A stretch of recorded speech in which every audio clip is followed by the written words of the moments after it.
say to me, this is an Upper East Side liberal, said while they were burning this city down and looting everything, not one Democrat said anything or did anything. Unacceptable. I think that's what you're feeling on the ground. That's what you're hearing, and that's why we've got so many opportunities. Prominent Republican leaders, including yourself, have said Democrats don't have an answer to key issues like inflation. If Republicans win back the House come November, how does the GOP plan to directly address these issues? Well, the first thing you got to do is you got to restore American energy independence, Mike. But look, I don't want to get into the details, with the exception to say that this is why Kevin McCarthy put out the commitment to America, because we do have a value proposition. A vote for a Republican this fall is a vote to get the cost of living under control. It's exploded. Why is it exploded? Because one, they killed our energy independence. Two, they just keep printing money and spending money.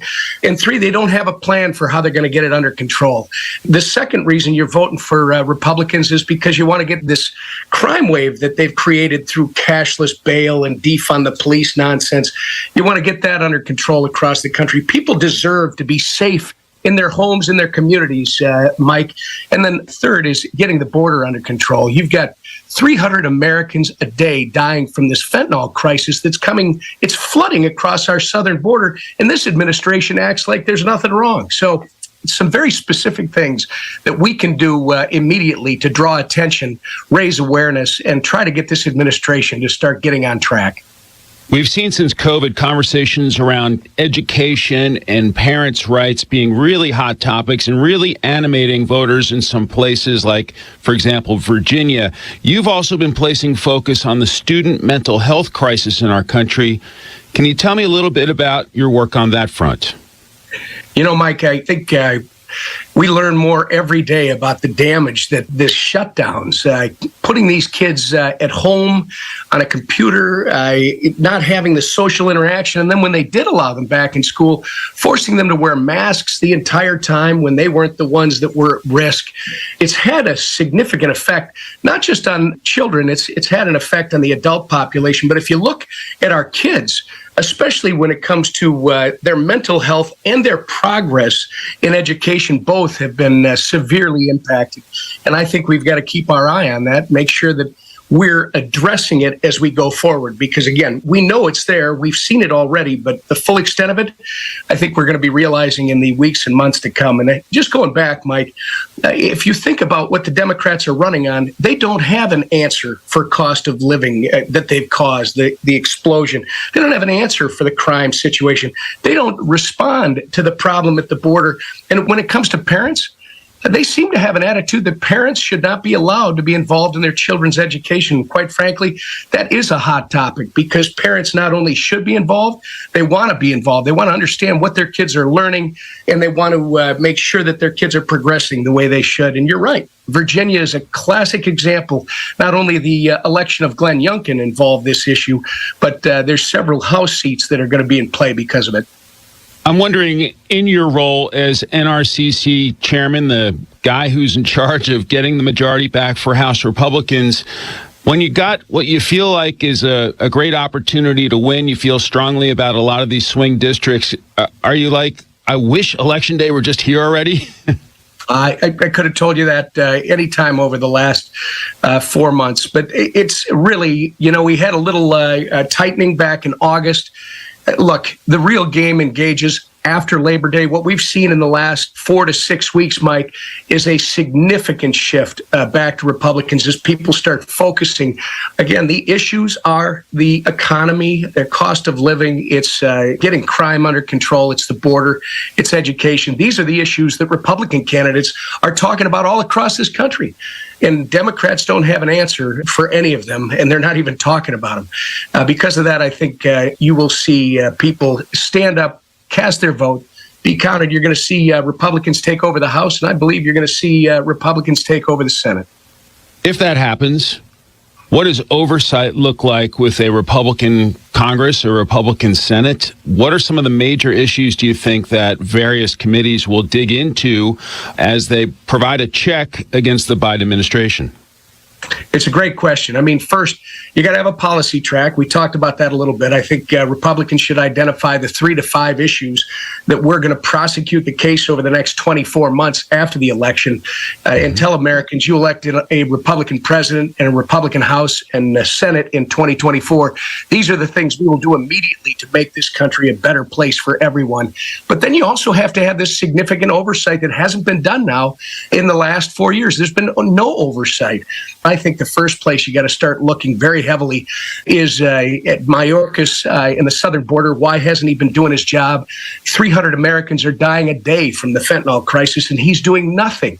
You've also got to look at some things that have happened in the past with this administration. We've got to get on top of Gary Gensler at the SEC, the CFPB. All these different executive agencies have got to be held accountable. Congress has to start doing its job again, Mike, and we're looking forward to that. But first, you got to win an election. I'm wondering your reflections on this job as NRCC chair. You're a Minnesota-based congressman, so you're back and forth between Washington and your home district every week, and then you take on this job and you're traveling literally all over the country. How interesting of an experience has it been for you, and are you glad you took the gig? Well, yes, it's been a very interesting experience. I'll just give you a snapshot of the last few weeks of this. Not only have I been doing the job serving my constituents here in Minnesota, but we'll have been to 20 states over the last 2 months, Mike, and done fundraisers for over 70 candidates and members. Obviously, we're making sure that we're doing whatever we can to help our candidates get across the finish line. But what it's done for me, when you say is it an interesting job, it renews your belief in this country. People are showing up. And I think Democrats who have been in charge in Washington, D.C., their arrogance of thinking that they know better than people on Main Street all across this country is what's going to cost them. Not only do they not have answers for the things that our Americans are dealing with right now, the challenges Americans are dealing with, but they have this arrogance that they know better than people across this country. And that's not the way the system works, Mike. So the job's been great from all the people you meet, but more importantly, just the feeling on the ground that Americans are definitely aware. They're waking up to the fact that this is their country, this is their government, and it needs to work for them. I've spoken with your colleague, Elise Stefanik, who's the House Republican Conference Chair, as you know. She's talked about the diversity of the people you have running this cycle. Is that possibly changing the look, the feel of the Republican Party going forward with these new faces with wide and diverse backgrounds? It's funny. When I got this job 4 years ago, you heard people talking about we have to diversify in the Republican Party. That bothered me, Mike, because I already knew that in my state and across the country, we are the more diverse party on Main Street. Not only do we have a diversity of ideas, but we have a diversity of people that come from all different backgrounds, and cultures, etc. I think the job was making our conference, the elected officials in the House of Representatives and in the U.S. Senate, but obviously our goal was the U.S. House of Representatives, making it look and sound more like the districts that we're representing. And we assign this to the members instead of having consultants and others who always weigh in on these things. We turn it over to our members to tell us who are the best people in your backyard. The result has been astounding. Last time we set records for the number of women that not only ran but were elected. We more than doubled the women in our conference. You've got candidates from this time. We've got a record number of women again. We've got a record number of Hispanic candidates, a record number of Black candidates from all different walks, Asian Americans. I do believe we are achieving what we set out to do, which is not just being the most diverse party across this country on Main Street, but showing that diversity with our elected members in Congress. And you're going to see that after this election even greater. Congressman Tom Emmer of the great state of Minnesota. Enjoy the final weeks of the campaign. Safe travels, and we'll be following it. Thanks, Mike. This is News Talk STL at 1019, 94.1 and NewstalkSTL.com. Let's see, if something costs less, but people are happier with it, That sounds like something to look into, and that's MediShare. Maybe you've heard switching to MediShare to pay for healthcare can save the typical family $500 a month, and that's huge, but it's also true that people are way more satisfied after making the switch, too. The customer satisfaction rate for MediShare is double that of the typical health insurance plan. Double. MediShare works. It's been around for more than a quarter century, and members have shared more than $3 billion of each other's bills. People love having telehealth and a huge nationwide PPO network. So yeah, you can save a ton and like it better. Imagine being happy with how you're taking care of your health care. So if you're self-employed or part of the gig economy, or you just want a plan you're happy with, you can call right now and get a price within 2 minutes. A very, very smart use of 2 minutes. Here's the number you need. 844-94-BIBLE. That's 844-94-BIBLE. 844-94-BIBLE. Paid for by Christian Care Ministry. Okay, 3 more climbers, 7 loggers. Plus... Ted's sustainably sourced logging company is growing a new branch. What about truck driver contracts? Which means a new HR manager will be the first hire to fall. Then we'll need to staff up the warehouse. Indeed can help him hire great people fast. I need Indeed. Indeed you do. You can schedule and conduct virtual interviews all from your employer dashboard. Visit Indeed.com/credit and get $75 towards your first sponsored job. Terms and conditions apply. We tried Dynovite for gut health and immune support, and after a couple of weeks, our little Gizmo was acting like a puppy again. His coat was shinier, he had a lot less scratching and shedding, and he seemed like his happy old self. My dog smelled and scratched constantly. We bathed and sprayed her, took her to the vet, but no results. Now, a little Dynovite in her food helps Bella keep her beautiful coat with no scratching or smell. Get 10% off your next order of Dynovite nutritional supplements for dogs at Dynovite.com. Happier, healthier with every bite. Over 1 million pets helped with Dynovite. Columbo and Katie. Monday marks 2 weeks and 1 day before the midterm elections. State Rep Nick Schroer joins me as we get you all the news and headlines you need to know to start your week. Weekdays at 2 on NewstalkSTL. Are you looking for the cheapest prices on car insurance? Then call the Cheap Car Insurance Hotline right now. Hey, you're guaranteed to save money on your car insurance. Most car insurances can be canceled at any time. That means if you find a better deal, you can switch right away. We're not just one company. We offer most of the major brands of car insurance. We're like a discount supermarket for car insurance. And it doesn't matter if you have a good record or a bad driving record. Our agents are experts at finding you the right car insurance for your needs. Our average customer saves hundreds of dollars a year when they call us to switch. So why don't you make this 100% free call right now and see how much you can save on your car insurance. Paid for by AIS Insurance. 800-721-5741. 800-721-5741. 800-721-5741. That's 800-721-5741. What's one of your favorite memories? That's a tough question. Well, there was this one time I went camping with my parents in a forest back when I was maybe like 8 or 9. And I can remember one night we were laying out in our hammocks and we were just, watching the trees rustling in the wind above us, and we could hear the sounds of the forest all around us. Frogs singing and owls calling and the creek running nearby. It was amazing. It felt like we were a part of it all. I don't know if I do it justice trying to describe it, but I'll definitely never forget it. Most of us have a memory of being in nature we'll never forget. Let's protect the world's natural places so more memories can be made for generations to come. Visit worldwildlife.org.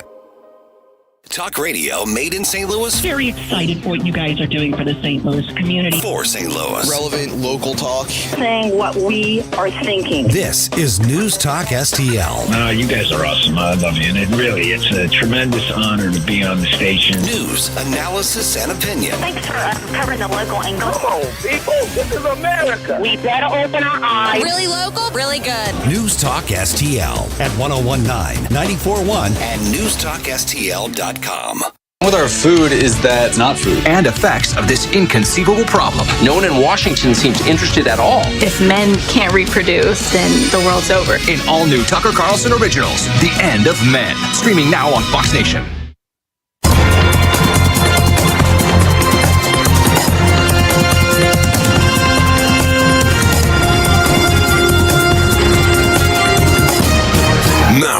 look at what's happening from the Fox News Rundown. Good morning. It's Monday, October 24th, 2022. I'm Ted Lindner on the Fox News Rundown. We've got a little over 2 weeks to go now till the midterm elections. Early voting kicking off in Texas. Fox's Kristen Goodwin has more on that. Early voting in Texas for the November 8th election will run through November 4th. Folks will be able to choose their picks, including for governor, lieutenant governor, attorney general, and railroad commissioner. Also on the ballot, state senators, U.S. and state representatives, members of the State Board of Education, and ballot propositions for local cities. Fox's Kristen Goodwin. Floridians begin casting votes throughout the state as early voting officially starts there as well on Monday. Fox's Eben Brown has more. Early voting opens statewide in Florida today, allowing for in-person ballot casting at select locations in each of Florida's 67 counties. The early vote period usually closes Sunday before Election Day, but those counties impacted by Hurricane Ian are set to hold early voting hours on Monday before Election Day as well. Fox's Eben Brown. And the World Series is set. It'll be the Houston Astros and the Philadelphia Phillies. Game 1 will be on Friday after the Phillies knocked off the Padres and the Houston Astros knocked off the Yankees on Sunday night. I'm Ted Lindner on the Fox News Rundown. This is the Fox News Rundown.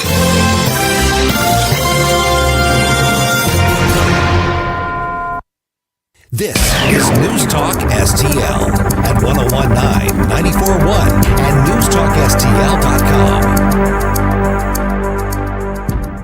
News, analysis, opinion. They're mad at inflation, crime. They're mad at gas prices. And the border with fentanyl rushing across it. 1019 and 94.1. Vote! The midterms were first Tuesday in November. News Talk STL.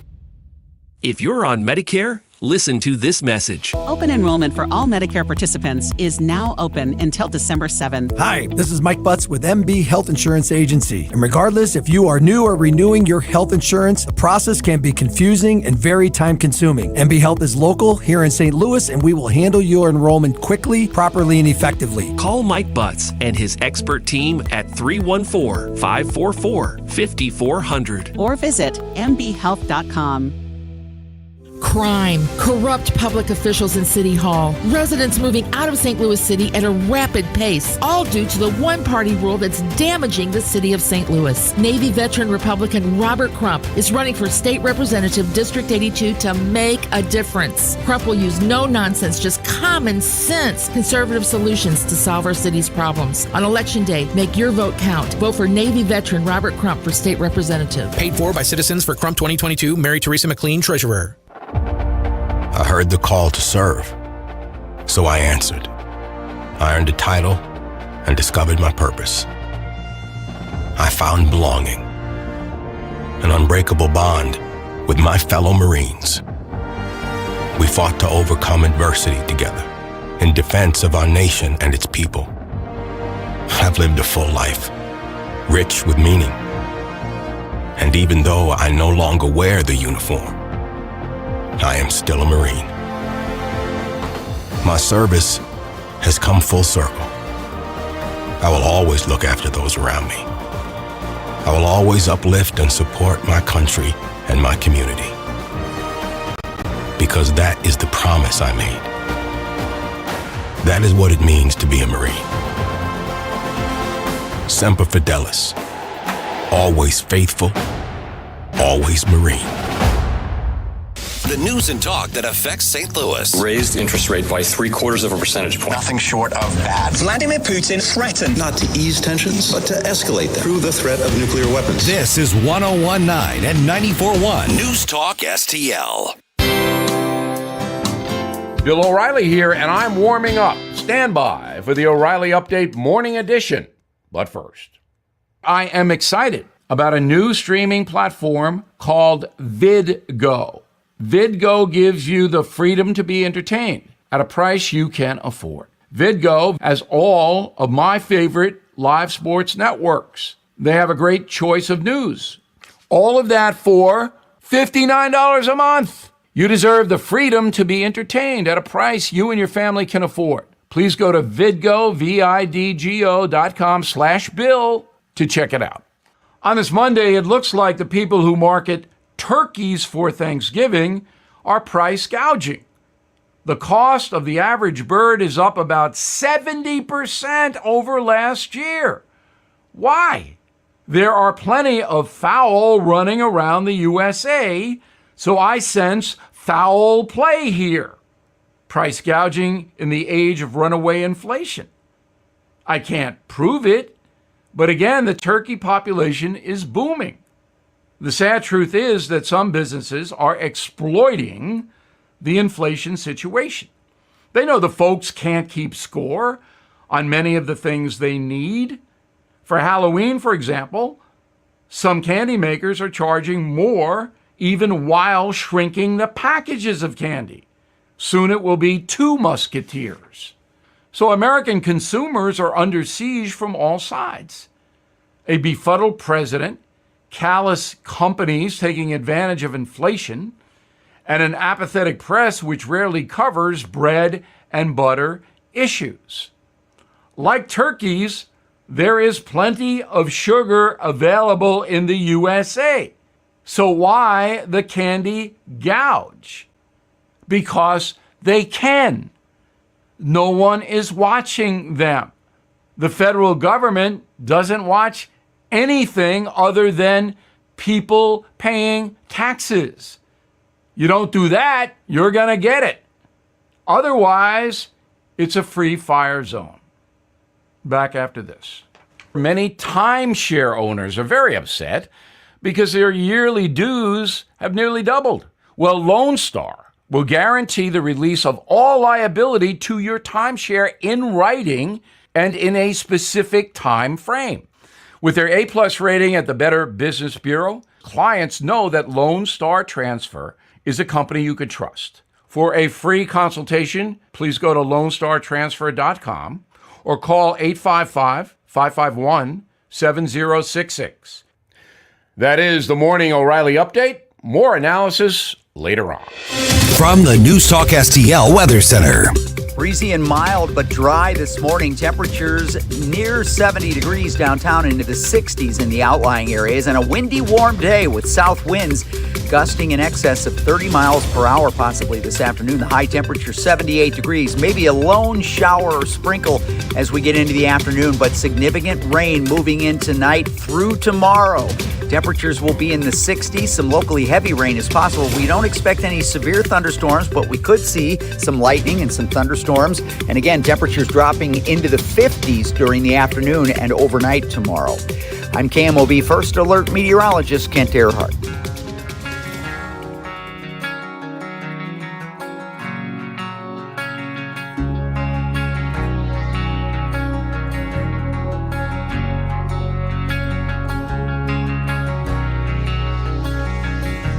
News, analysis, opinion. Watch us on our live stream using Rumble, Facebook, and Twitter.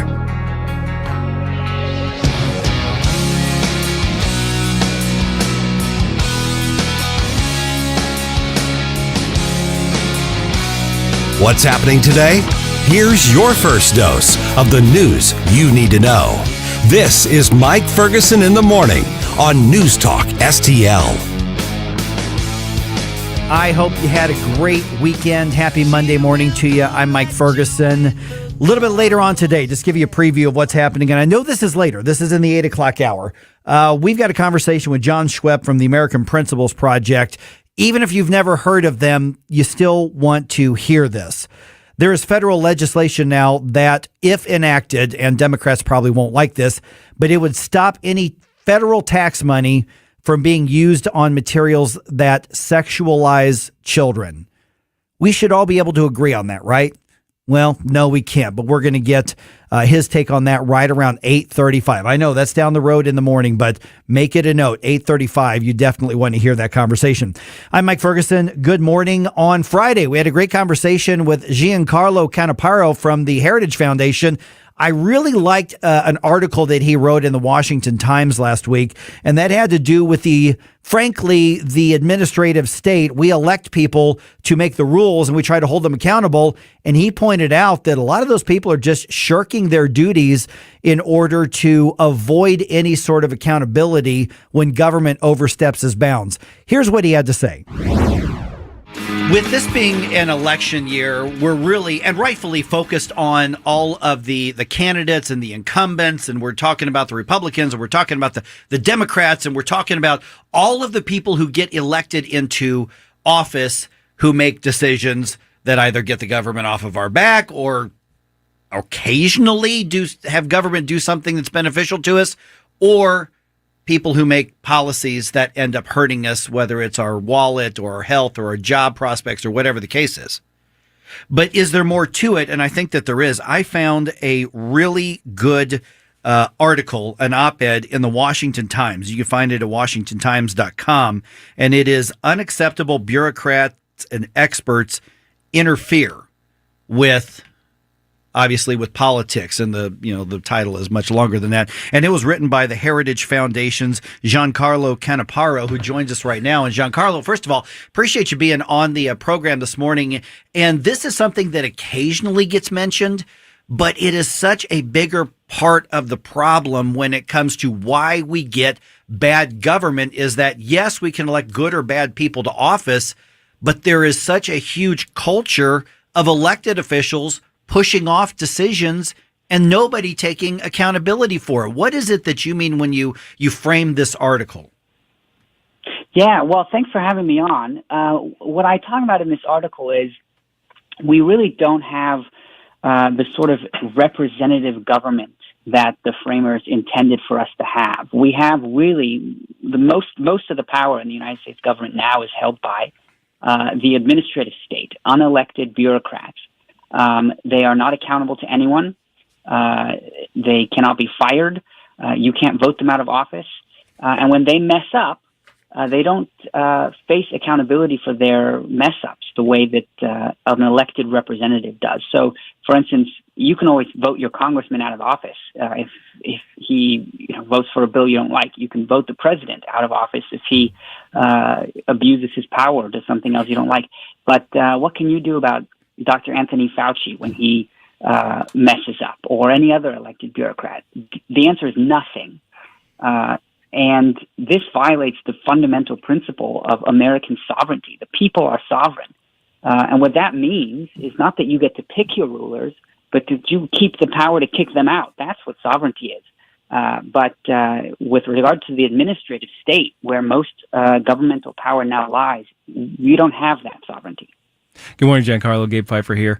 When do you think we made that transition, made the turn from an administrative state whose job was simply to execute the will of the people through our laws, under the executive branch, and they became sort of our rulers? When did that transition happen?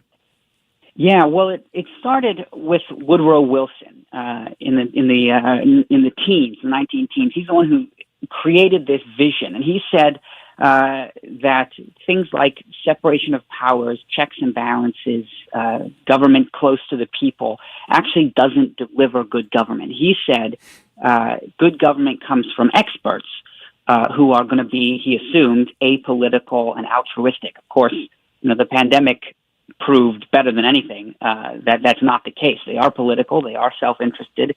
Sometimes they just make bad decisions. But Woodrow Wilson gave that vision sort of the intellectual framework it needed. FDR kicked it into overdrive, and then you had LBJ and the Great Society and the welfare state, which really exploded it. Just further proof that anytime you talk about the impact of a Woodrow Wilson decision, it's never good. I hate that guy. That is a safe rule. Hey, Giancarlo, this is Ken Williams. Back when Donald Trump first took office, he had to navigate a lot of bureaucrats that he had to deal with and try and remove. Is this some of what you're talking about? Oh, absolutely. I mean, the Constitution says the executive power is invested in the president. Not an unaccountable bureaucracy. At the very least, what that means is that the president needs to have control over the administrative state. But what we saw during the Trump administration years is a state that was at war with its own boss. Yep. We didn't vote for these bureaucrats. We did vote for the president. And what that means is that for each term that he's in office, he gets to set the executive agenda. But that is increasingly not what we are seeing. from the administrative state. And the problem is, again, you can't vote these people out of office. The president can't even fire many of them. In fact, he can't fire the overwhelming majority of them. They are untouchable and not accountable to us or to anyone else. We are visiting with Giancarlo Canaparo from the Heritage Foundation, and you can find his article at the Washington Times, WashingtonTimes.com. We'll get to that here in just a minute. Okay, let me try to play devil's advocate for a second. There's going to be somebody who says, you know what, the federal government's an awful big entity, and you just can't expect 435 members of the House to be able to make decisions on every regulatory aspect out there. Everything that the government does, it just makes sense to delegate it out to somebody else and be more efficient, other than having Congress say vote on every single regulatory decision possible. What's the answer to that? Because that's what I hear a lot. Yeah, so there are a couple. The first of all is the question assumes that the federal government needs to be doing all of the things that it's doing. It doesn't. The state governments are perfectly capable of handling a lot of what they do. Second is there are certain areas where you want federal involvement and expert involvement. Regulation of drugs, for instance. Congress is not going to be able to figure out whether a new drug is safe or not. You need expert support. What you don't need, though, is drug experts setting legal policy or expanding their expertise into new and different fields. Congress needs factual support. It doesn't need help in writing laws. It needs to understand the facts. That's where experts are really useful. But when experts step outside of that role and become legal interpreters or writers of law, then you've got a problem. So what's the path forward? What do we need to be pushing our elected officials to write into law, perhaps, to unstick us from this oppressive administrative state? Yeah, well, the big problem, the way this got started is Congress let it get started. Congress said, "Oh, somebody can take the work off my plate and take responsibility if it screws up. Great, let's do it." But Congress, we need to have some people with some backbones who are willing to do their job, willing to stand up for popular sovereignty, to rearrange a lot of the administrative state agencies, to take back some of that power, to put them back into a position where they are providing expert factual support to Congress, but not doing Congress's job of making laws. We saw that a lot over the last few years, where you mentioned Anthony Fauci, where so many lawmakers were just deferring, saying, I'm not an epidemiologist, I'm not a doctor, I'm just going to trust them. And so it was essentially, I'm going to let them regulate, or I'm going to rubber stamp what they do. And that was part of, if I'm understanding you right, Giancarlo, is that that was part of their shirking their duties because they were the ones elected to make the rules. Right. That's exactly right. And you had a situation where somebody with expertise stepped way beyond the bounds of their expertise. So our pandemic response was never just about the pandemic. It was about all the downstream effects that were going to come from a lockdown.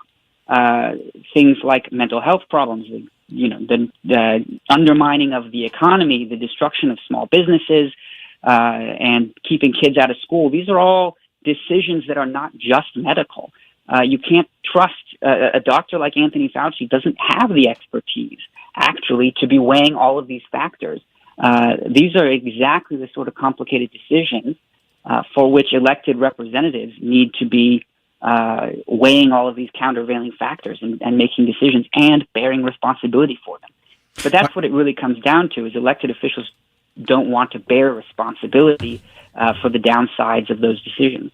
Yeah, which means we need more people in the voting base who care about being able to hold elected officials accountable.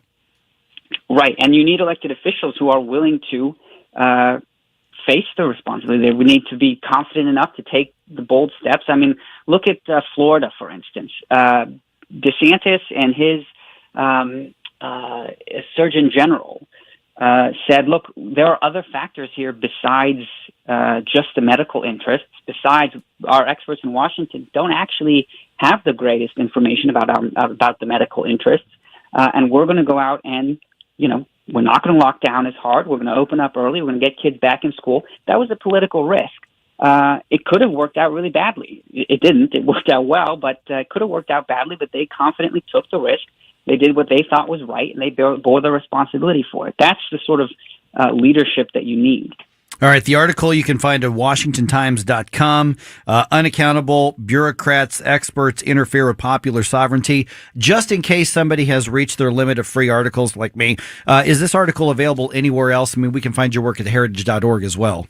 Yes, that's right. It'll be reposted there at heritage.org for free. Your Monday morning news roundup starts in just about 4 minutes right here on 101.9 and 94.1 News Talk STL. For podcast articles and more, find us on NewstalkSTL.com. Let's get the day started right. This is Mike Ferguson in the morning on News Talk STL.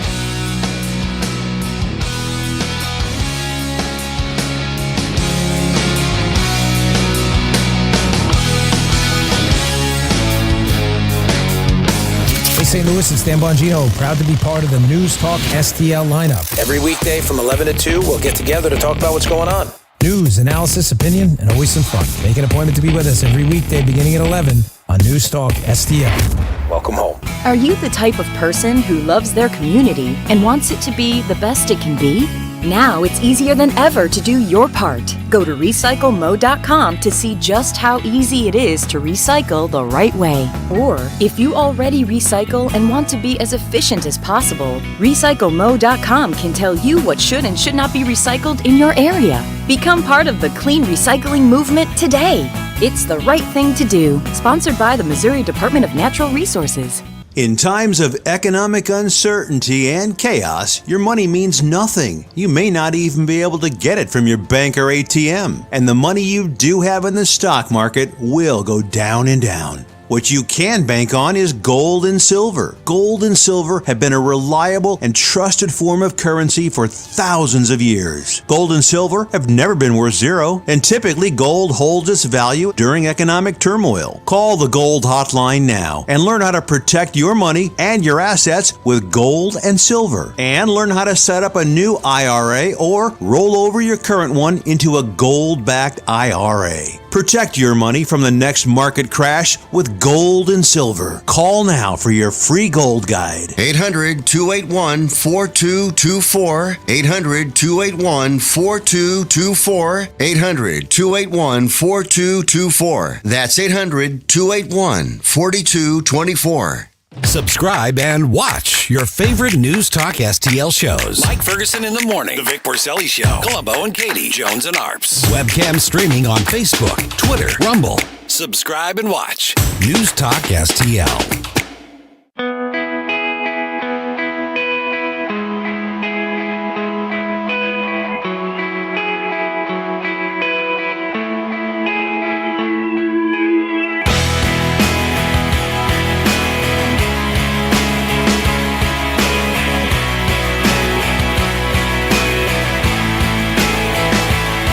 Watch us on our live stream using Rumble, Facebook, and Twitter. Having your first cup of coffee? Mike's on his third. This is Mike Ferguson in the morning on News Talk STL. Happy Monday to you. The left is flailing and failing, by the way, to change the subject when it comes to the midterm elections, which is, I don't know, in about 15 days, so just over 2 weeks from right now. We're going to get to that in more depth at 6:20. Nancy Pelosi actually said what we have all been suspecting and accusing of. She said it out loud. May have been a drunken mistake, let's be fair. Very well, could have been. What did she say? I'm going to tell you in about 3 minutes, about 2 minutes here. 2 minutes here. But she said it out loud. Also, can the St. Louis Post-Dispatch's surprising endorsement in the St. Louis County executive's race actually affect anything? Maybe, maybe not. We're going to start that discussion right around 6:05 because this actually kind of sent some shockwaves through the left in the St. Louis area. That the St. Louis Post-Dispatch actually endorsed somebody with an R in front of their name. Yeah, their propaganda rag just kind of went the other way for one time. And so does it actually make a difference? And I'm going back to that okay, let's look at it for what it is and not look at it for what it's not. But once again, 6:05, we'll jump into that.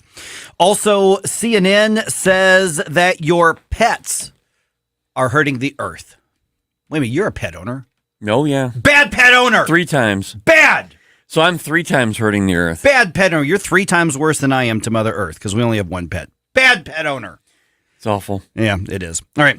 Okay, so in case you missed it, and you may have since the news conveniently broke late afternoon on Friday, after most people kind of tune out the news, Tony Weaver, remember him? Yeah. He was the Sam Page appointee into a high-level position in the county jail, pled guilty to federal corruption charges. And this has to do with the COVID spending plan and all of the relief money that's out there. And he was arranging for kickbacks and helping businesses apply for getting that COVID cash, even if they didn't deserve it. And he got a kickback for it. So he actually pled guilty to defrauding the county through a small business relief program during the whole COVID-19 shutdown area. So he's not been sentenced just yet. He was indicted back in May, you may remember. And so once again, another case of Sam Page administration corruption. Imagine that. And of course, I got to give his lawyer some credit, because if I were his lawyer, I would want this done as late on Friday afternoon as possible as well, hoping that people don't notice it, or that by Monday, most media is saying, yeah, it's a couple days old, we won't talk about it. But I think people should know that. Absolutely. And I think in this climate right now, getting near an election, I don't think people are going to forget so easily. Nope. And a climate that's being hurt by your pets. Remember, don't forget that. That's true. Just yeah. saying. All right. A federal appeals court has temporarily halted President Biden's student loan relief plan. Because remember, on Friday, there was a court ruling that dismissed one of the challenges to that. But there's another case where they've actually put a stop on it, at least for the moment. Fox News' Alexandria Hoff has the details. The 8th Circuit Court of Appeals has granted an emergency stay blocking the president's plan, but only until the court can make its final decision. The White House wasted no time issuing a statement about this, writing, quote, "Tonight's temporary order does not prevent borrowers from applying for student debt relief at studentaid.gov, and we encourage eligible borrowers to join the nearly 22 million Americans whose information the Department of Education already has." Now, this federal court response was prompted by a lawsuit brought by 6 states, one that had been dismissed a day prior by a lower court.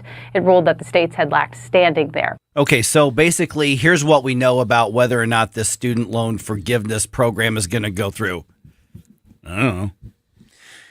I talked to my wife about it yesterday, and we're both against it, which is refreshing for me. But we have 2 daughters that are in college. One is through college, and I told her to apply for it.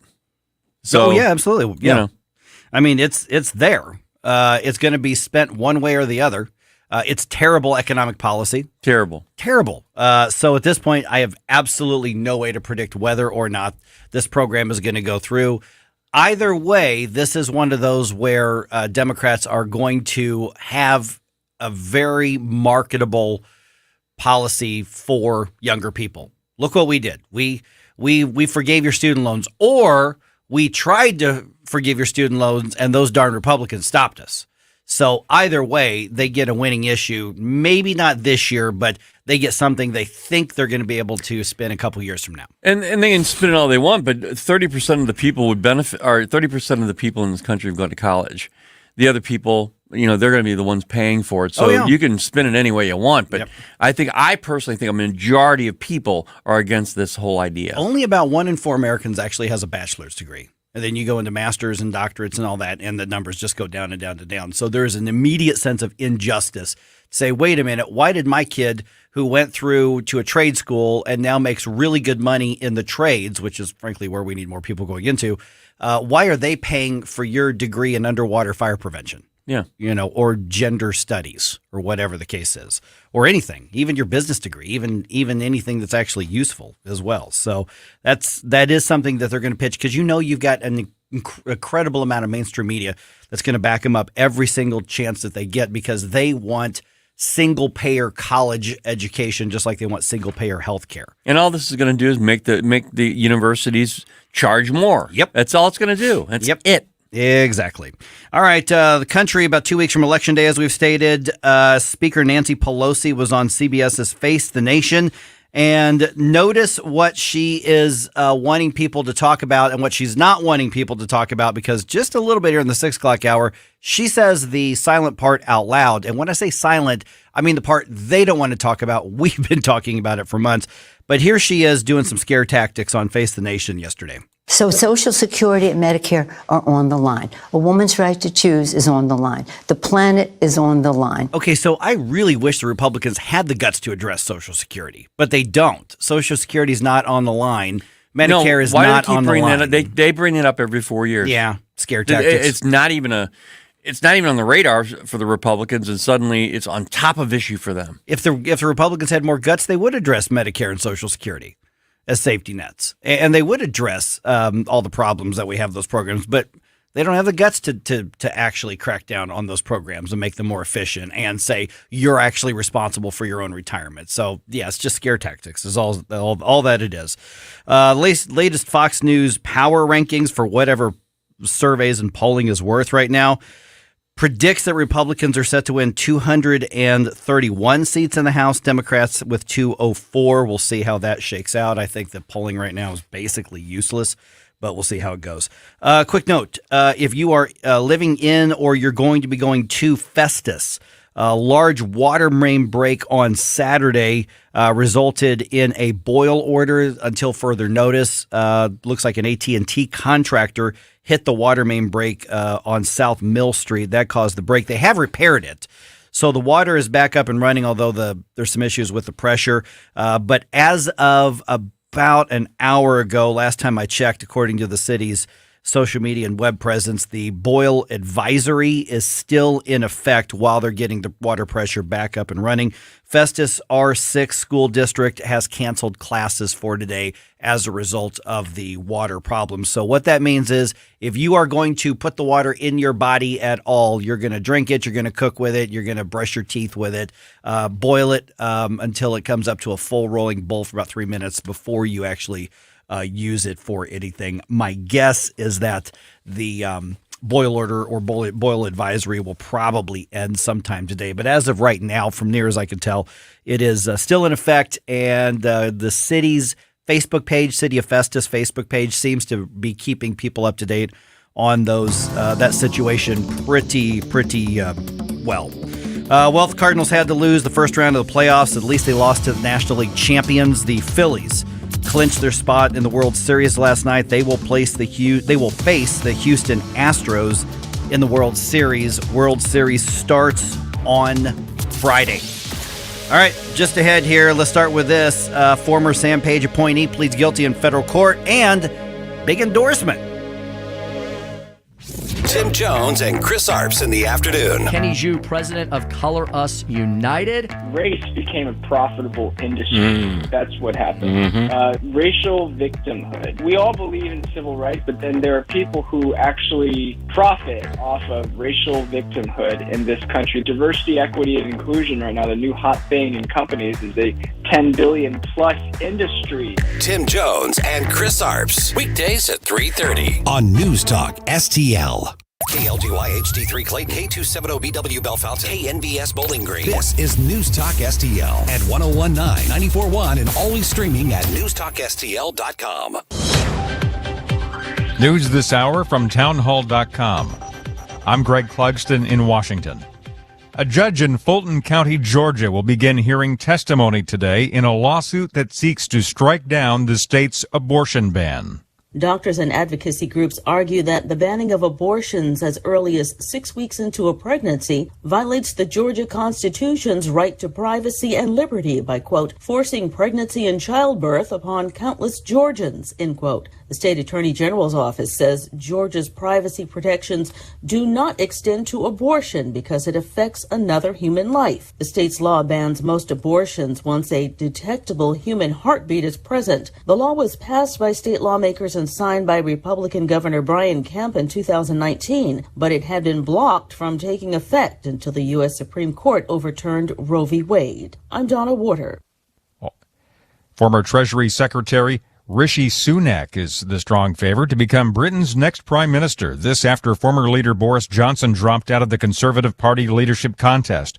The governing party is choosing a replacement for Liz Truss, who quit last week. Sunak is the only candidate with confirmed support from more than 100 lawmakers. New York officials have unveiled a new safety strategy to crack down on subway crime and help the homeless. Governor Kathy Hochul. Through this multifaceted crime-fighting supportive project, this initiative, adding more cops, installing more cameras, and providing more care to make our subways safer, to let people know they're welcome here, they're safe here, and this is exactly what New York needs, and that's what New Yorkers deserve. More provocations between North and South Korea. The two countries today exchanged warning shots along their disputed Western Sea boundary. More on these stories at townhall.com.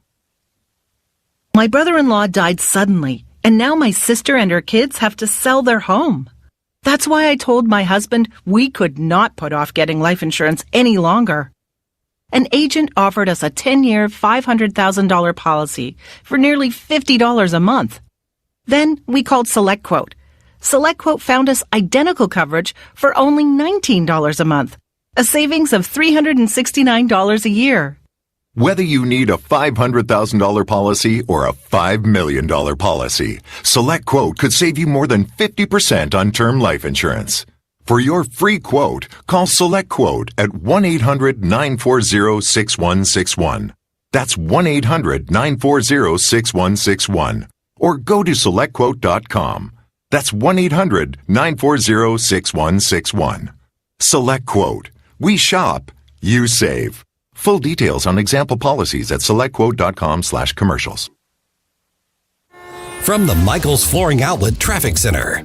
This report is sponsored by Blindster.com. 270 northbound from 55 to McDonald, traffic's running 20 minutes. Westbound from 5570 in Illinois to McDonald, it's about a 23-minute commute. 40 from downtown to 270, traffic's running 12 minutes. And from 270 to the Boone Bridge, it's an additional 11 minutes. 70 from downtown to 270, you're looking at a 15-minute commute. And from 270 to Wentzville, traffic's running about 21 minutes. Want to save big on new blinds? Blindster.com offers custom-made blinds, shades, and shutters shipped directly to you at prices less than big box retailers. Shop Blindster now and save 45% off any order. Just use the code RADIO. Offer ends soon. Shop today. Blindster.com. I'm Kat from the Newstalk STL Traffic Center.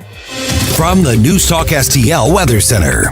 Breezy and mild but dry this morning. Temperatures near 70 degrees downtown, into the 60s in the outlying areas, and a windy, warm day with south winds gusting in excess of 30 miles per hour possibly this afternoon. The high temperature 78 degrees, maybe a lone shower or sprinkle as we get into the afternoon, but significant rain moving in tonight through tomorrow.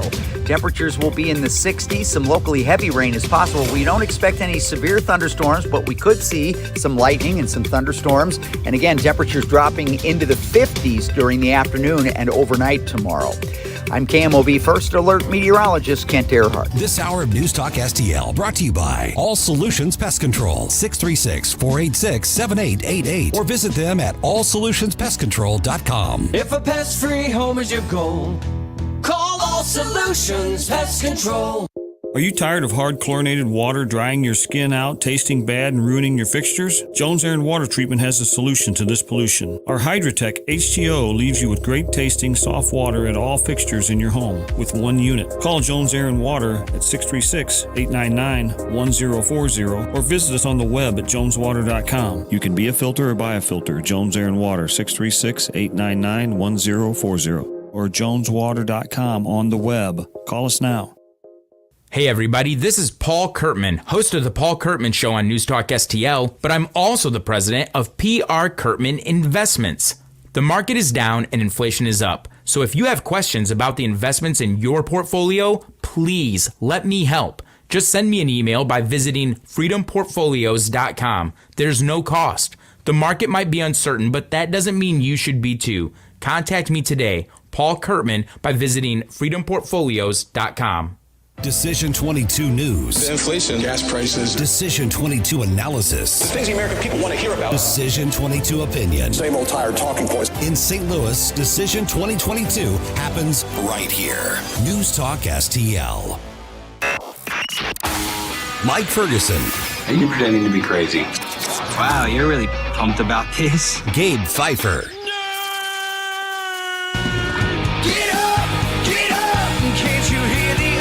Get up, St. Louis. The best answer to the toxicity of the left is the truth. Mike Ferguson in the morning on News Talk STL. 6:20, you're going to hear from our esteemed Speaker of the House saying out loud what we've been accusing the Democrats of doing for months, and that is wanting to change the subject, but you'll hear directly from her. They want to talk about anything and everything but reality, so 6:20, we'll get into that.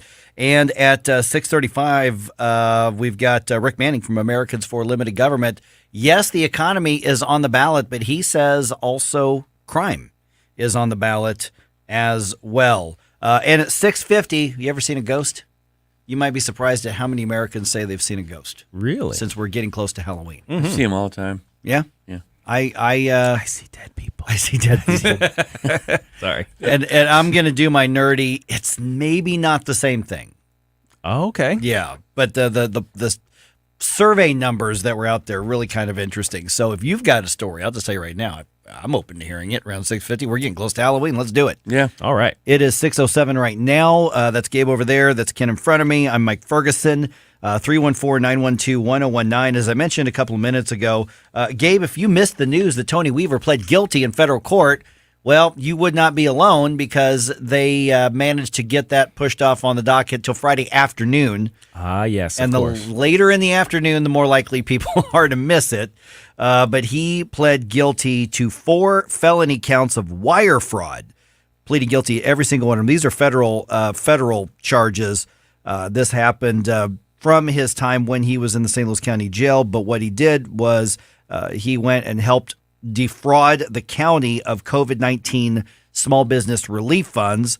And he basically helped businesses apply for and get this grant money, whether they needed it or not, in exchange for a kickback, because obviously he has connections in the county government. The Page administration says, oh, well, we fired the guy. This has nothing to do with us. Oh, well, yeah. Yeah. Don't get any on us, right? Yeah, don't get any on us, yeah. Sounds like they had the receipts on him though. Oh, yeah. Yeah. Now, I don't know when his sentencing is.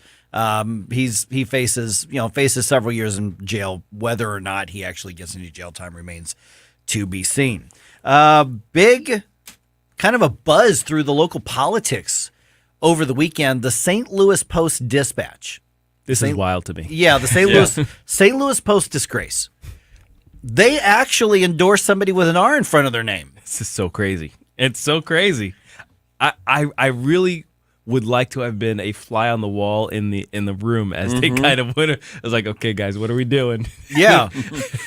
And there's some guy kind of in the corner with his hood up. He's like, guys, I think we might have to. We don't have a choice. We don't have a choice. We might have to. He's so bad. Endorse the Republican. And everybody screams, oh, no! They run around. Ah! Lights blinking. The alarm goes off. Mark Mantovani. You said the word. Yeah, Mark Mantovani gets the endorsement of the St. Louis Post-Dispatch. So I don't want to be hypocritical here. I've never taken the St. Louis Post-Dispatch's endorsement seriously. Right. At all.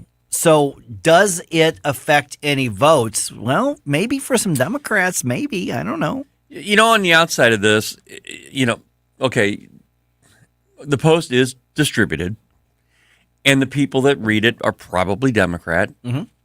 And some of those Democrats probably don't get any other news, and they look at that and they go, I was going to vote for Sam Page, but hey, the Post is voting for somebody else. I better go with them.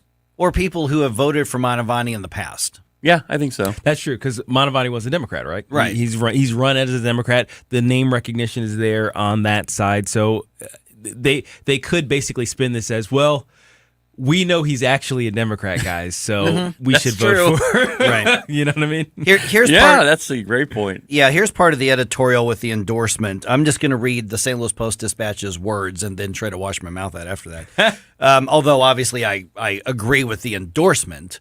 Now, they go to great pains to point out that Mark Mantovani is not conservative. There it is. And we've never said otherwise here. He's a very centrist guy. There are plenty of issues that Mark and I don't agree on. But what we agree on is that the absolute corruption, incompetence, and authoritarianism of Sam Page has to go. So the St. Louis Post-Dispatch, in the third paragraph of this, they say, voters on November 8th will see a familiar name on the ballot, Mark Mantovani. He narrowly lost to Stenger in the 2018 race for the Democratic nomination, but now is running as a moderate Republican. Their words. Repeat. Yeah, that's it right there. Seriously, right there. Guys, please don't throw stones at us. Yeah. We swear we're not part of the crazies. And so the editorial goes on to say, Mantovani oozes reasonableness. His plain-speaking, calm, pragmatic approach to issues is exactly what the county needs to restore confidence and put a stop to the ridiculous bickering between the incumbent administration and the county council. We recommend Mantovani for St. Louis County Executive. Okay, this did surprise me. I just assumed, even though the Post-Dispatch has been critical of Sam Page at times, although they praised his lockdowns and mandates and orders and stuff like that during the entire COVID-19 nonsense, I am actually surprised that they went this way. I thought they would either try to stay out of it, weasel out of it, or they would endorse Page just because we don't endorse ours. See, that's what I was just thinking. I mean, they were all on board with the mandates and lockdowns and everything, and if you didn't do that, then you were just an outsider, and then they backed Mantovani. I don't get it. Right. Well, they still made time to praise Page's handling of the COVID stuff. Oh, they did? Oh, yeah. Oh, yeah, they okay. did. They did. So they liked that part of them. But they love that part. It's an authoritarian paper. So had the St. Louis Post-Dispatch endorse Page, we're like, well, nobody takes the St. Louis Post-Dispatch seriously anyway. Well, they're endorsing Mantovani. So do we still now suddenly say that everybody takes the Post-Dispatch seriously when if they went the other way, we wouldn't say that? So my question is, does it change any votes? Does it influence any vote? But there might be some Democrats that go, whoa, they didn't say it because, man, this sent some shockwaves through the political establishment over the weekend. Well, I think the thing is, we don't take the Post-Dispatch endorsement seriously, and I don't think any thinking person on our side of the aisle does either. But the same people who who would ignore us to begin with are listening to them anyway. They're listening to the paper. Right. So what's going on? You got hardworking people that, we always talk about these hardworking people that don't pay attention. Yeah. But they pick up the paper. And they just go with it. They go with it, yeah. Yeah, so this is definitely not going to change any Republican votes. Right. I don't think so. But independent Democratic votes, and I'm sure that the editorial staff probably had to self-medicate before publishing this. They're all over there. They did it high. They were high. They had to do something. They're behind the legalization of marijuana, so I'm sure they're all just partying it up. Right? So does this say anything about the race for the left? I mean, does this say anything about Sam Page if he is so corrupt and out of control that even the Post-Dispatch says time to kick this guy to the curb? I think it's absolutely an indictment of Sam Page as an individual, Sam Page as a politician who can't work with a council that is majority on his side to begin with. I think that's really where that fight is. It's kind of it's almost an internecine fight as opposed to an ideological one. So you can't take this as some repudiation, even necessarily of his policies. Like they said, they praised his lockdown stuff. So it's really just he needs to work better with his Democrat colleagues, essentially, is kind of the argument that they were making. And Mantovani being a moderate, I repeat, moderate, I think they're thinking they could get more things through with him. Considering Sam Page wins, okay, just say he does, and we were thinking before, well, he's going to think he just has a mandate, he can do whatever he wants. Now when you don't have the St. Louis County Police behind you and the left-wing rag called the Post-Dispatch, which I cannot stand anyway. But when you have those two behind you, you don't have a mandate. This also does tell me, in addition to everything you all just said, that it confirms this is a winnable race. Absolutely. Yeah, I think so. And my plea is to the people who are just as far to the right as I am and everybody else in this room. No, we don't agree with Mark on everything.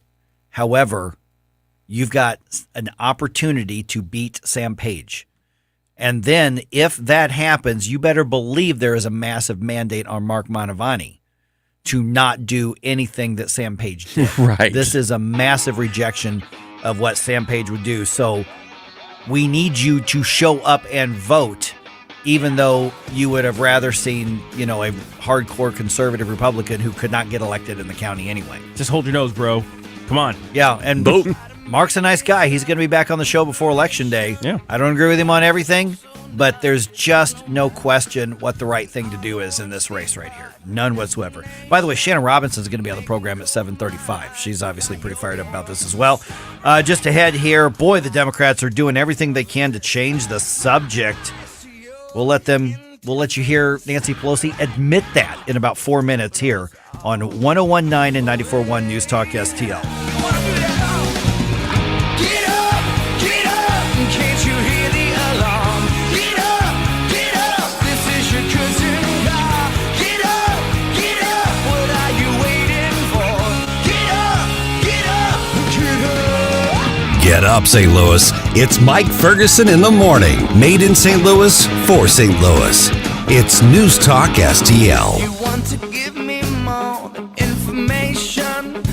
From the Michaels Flooring Outlet Traffic Center. This report is sponsored by Blindster.com. 55 southbound at Gravois, there's emergency vehicles blocking the right side of the exit ramp to Gravois. 270 northbound from 55 to McDonald, traffic's running about 20 minutes. Westbound from 5570 in Illinois to McDonald's, about a 23-minute commute. 40 from downtown to 270, traffic's running 12 minutes. And from 270 to the Boone Bridge, it's an additional 11 minutes. 70 from downtown to 270, you're looking at a 15-minute commute.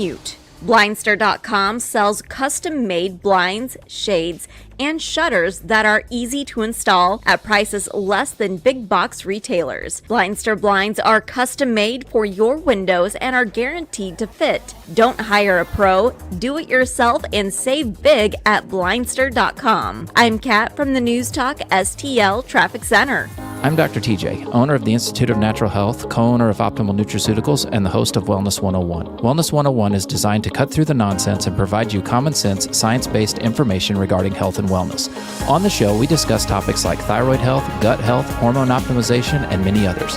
Our show airs Saturdays at 10 a.m. and 2 p.m. and Sundays at 11 a.m. and 3 p.m. right here on News Talk STL. For more information, visit us at inhstl.com.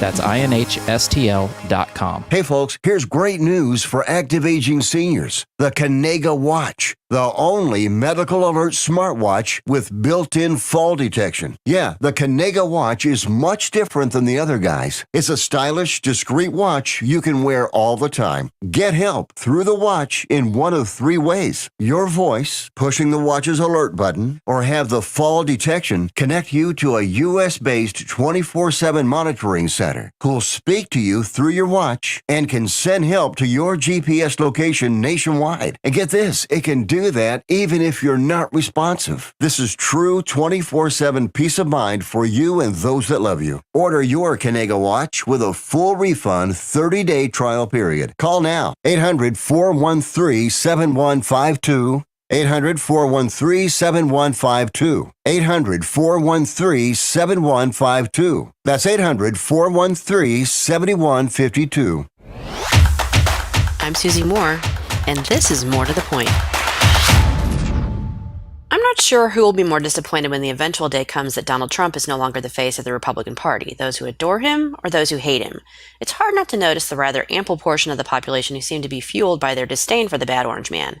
It's also hard not to notice the attempts to paint him the devil incarnate and thus anyone who declines to vocally despise him evil by association. This, of course, includes any Republican candidates who even hint at not being milquetoast doormats for the Democrats. Which brings me to Ron DeSantis. It's no secret that Florida's governor is thought by many to be the heir apparent to Trump, someone who embodies many of Trump's strengths without quite so many of his character flaws, and also someone who the media has determined must be destroyed before it's too late. They've thrown everything but the kitchen sink at him so far, but the latest takes the cake, or maybe chicken?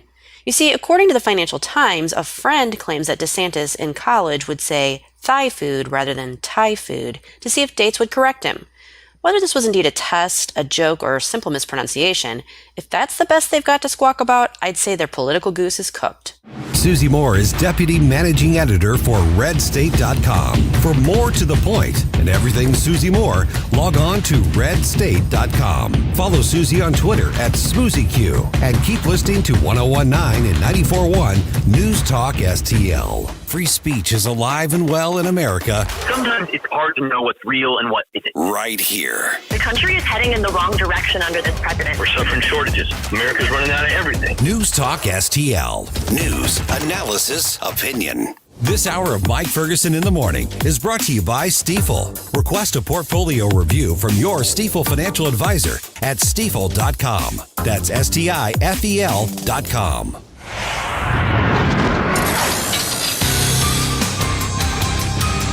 Talk lines are open now at 314-912-1019. Get up. It's Mike Ferguson in the morning. This is News Talk STL at 1019, 94.1, 99.1 HD3 and newstalkstl.com. The week ahead. Monday, a tax fraud trial against former President Trump's company is set to begin in New York City. Prosecutors say the Trump Organization and its longtime chief financial officer engaged in fraud by awarding off-the-books perks to senior executives. The former president has rejected those claims. Tuesday, WNBA star Brittany Griner is expected to appear in a Russian court to appeal her 9-year prison sentence for drug possession. She was convicted earlier this year after police say they found vape cartridges containing cannabis oil in her luggage. Wednesday, Israeli President Isaac Herzog will meet with President Biden at the White House. Also on Wednesday, 9 McDonald's locations in Louisville, Kentucky will launch a test program of selling Krispy Kreme donuts. Customers will be able to choose glazed, chocolate iced with sprinkles, or raspberry filled, individually or in packs of 6. Friday will see the start of Major League Baseball's World Series. And that's a look at your week ahead. I'm Rich Dennison, Fox News. So there are going to be people who buy donuts at McDonald's. So just add a few hundred calories onto the 3,000 calorie meal you just purchased. Oh, yeah. Good Lord. You Why might not? as well just drink grease straight from the tap. Man. All right, 6:23. I'm Mike Ferguson with Gabe Pfeiffer and Ken Williams. By the way, if you haven't liked our social media pages, gotten involved with those, please do so. We have so much fun on those. By the way, if you are listening today to the Tony and Katie show, you know Katie's out on maternity leave, but she's going to report in and be on with Tony today. Check us out, News Talk STL on Facebook. Check us out, News Talk STL on Getter, on Twitter. And also, for those of you still on YouTube, you can find all of the individual shows, although they've kicked News Talk STL as a whole off of YouTube. But you can find Mike Ferguson in the morning. You can find the Vic Porcelli show. You can find Columbo and Katie, and you can find Chris and Tim in the afternoons there as well. All right, inflation remaining high over 8%, as you painfully are aware, all the way across the country. Democrats still defending government spending, while Republicans are accurately pointing out that spending is a large part of the inflation's cause.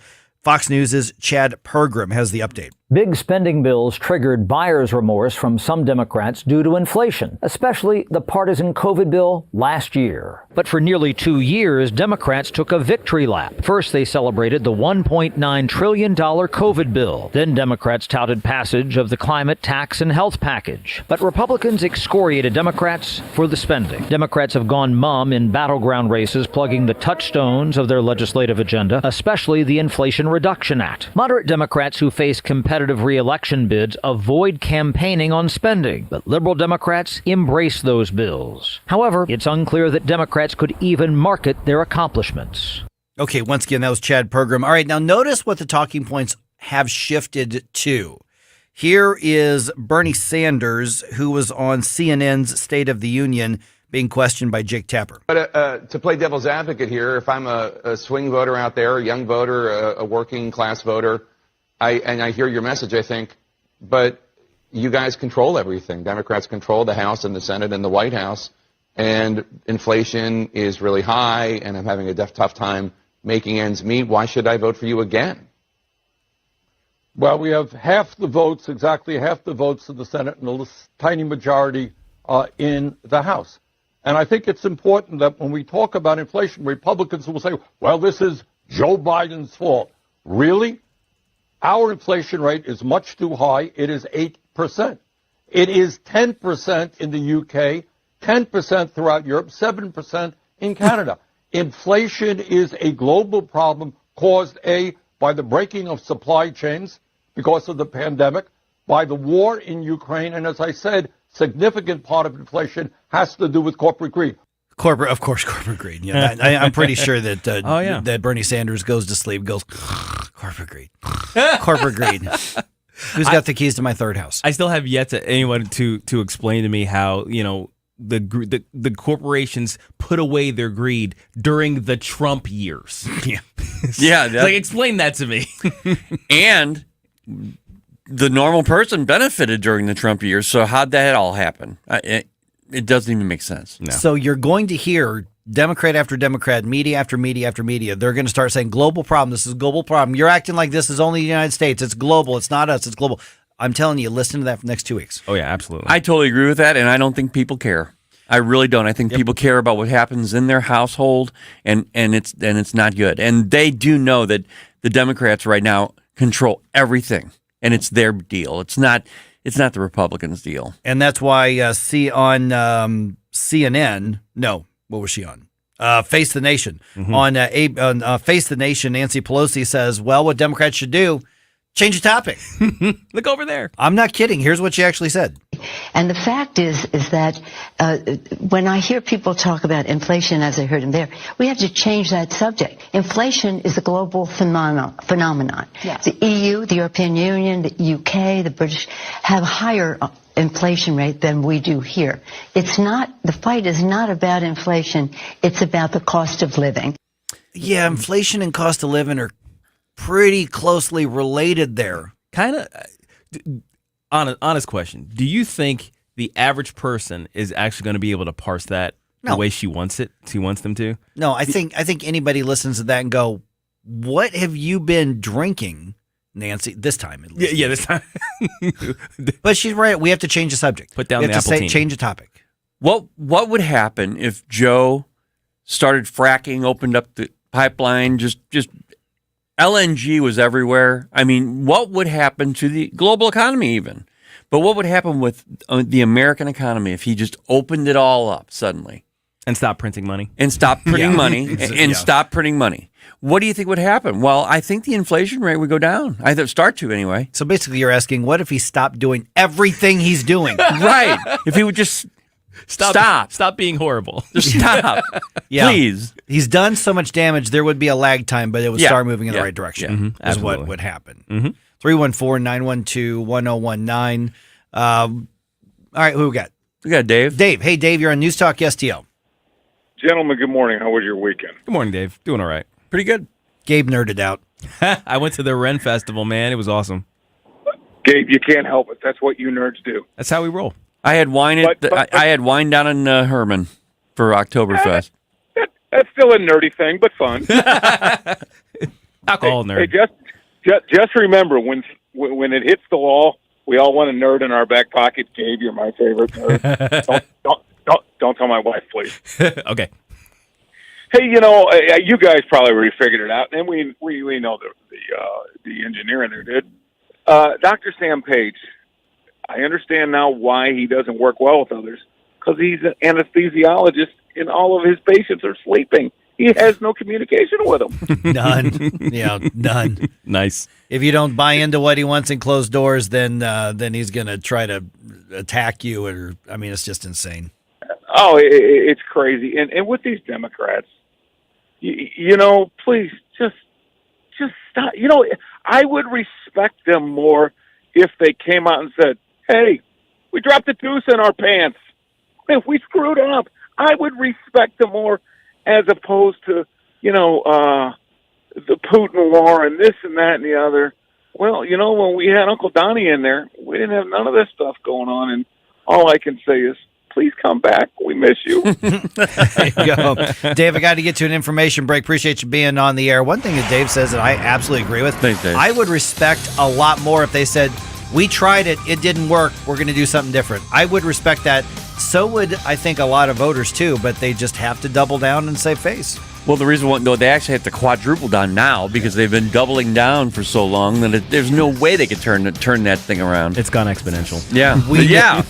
We know the economy is on the ballot. Rick Manning from Americans for Limited Government says crime is on the ballot. We're going to talk to him about one of his latest op-eds in about 4 minutes here on 101.9 and 94.1 News Talk STL. Watch us on our live stream using Rumble, Facebook, and Twitter. You're listening to Mike Ferguson in the morning, made in St. Louis for St. Louis. It's News Talk STL.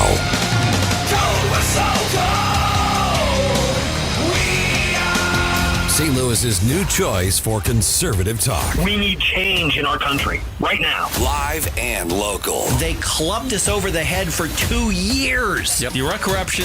This is how we get corruption. This is News Talk STL. From the News Talk STL newsroom, I'm Joey Vasovich. Anthony Weaver, a past staffer to both St. Louis County Executive Sam Page and a former councilwoman, has admitted to trying to defraud a pandemic relief program. Weaver pleaded guilty in federal court Friday to 4 felony counts of wire fraud. Sentencing is set for January 25th, and guidelines call for him to face less than 2 years in prison. After a large water main break Saturday in Festus, city residents are under a boil order until further notice. According to city officials, an AT&T contractor hit a large water main Saturday on South Mill Street, which caused the break.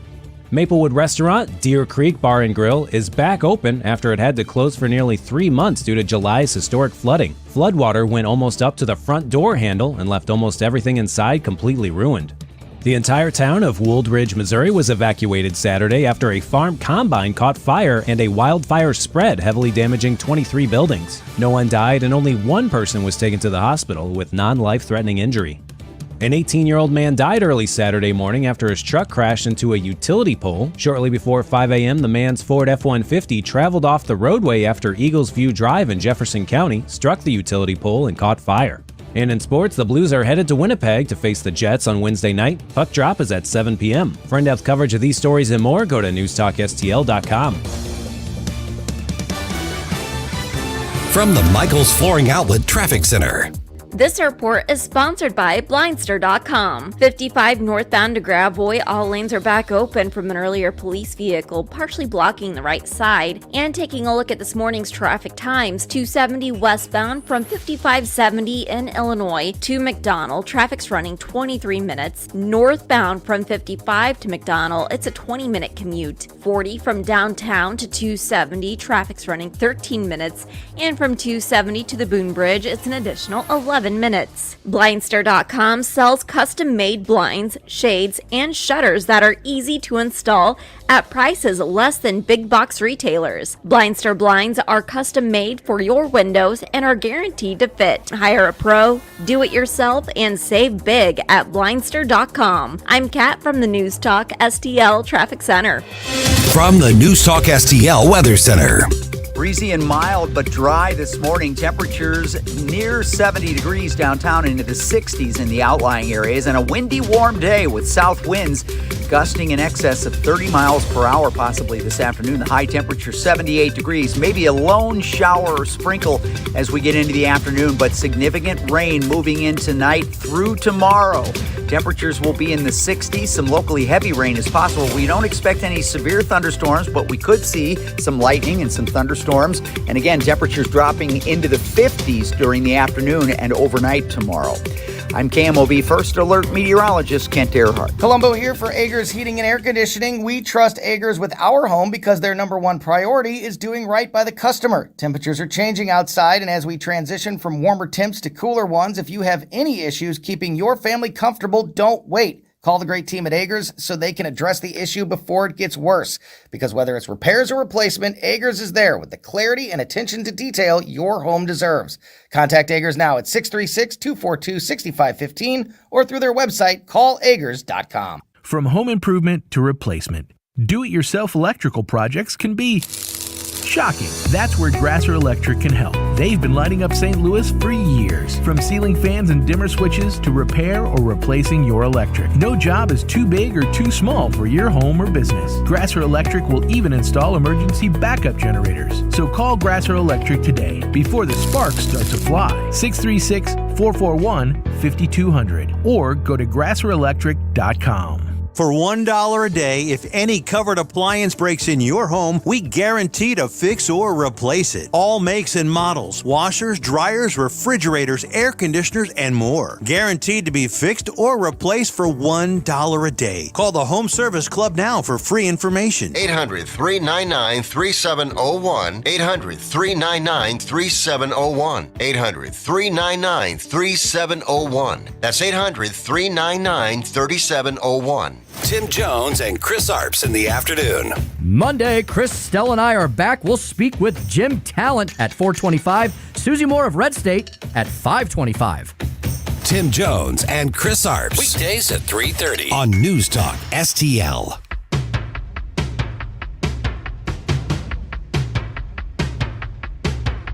Talk lines are open now at 314-912-1019. Get up, St. Louis. It's Mike Ferguson in the morning. Made in St. Louis for St. Louis. It's News Talk STL.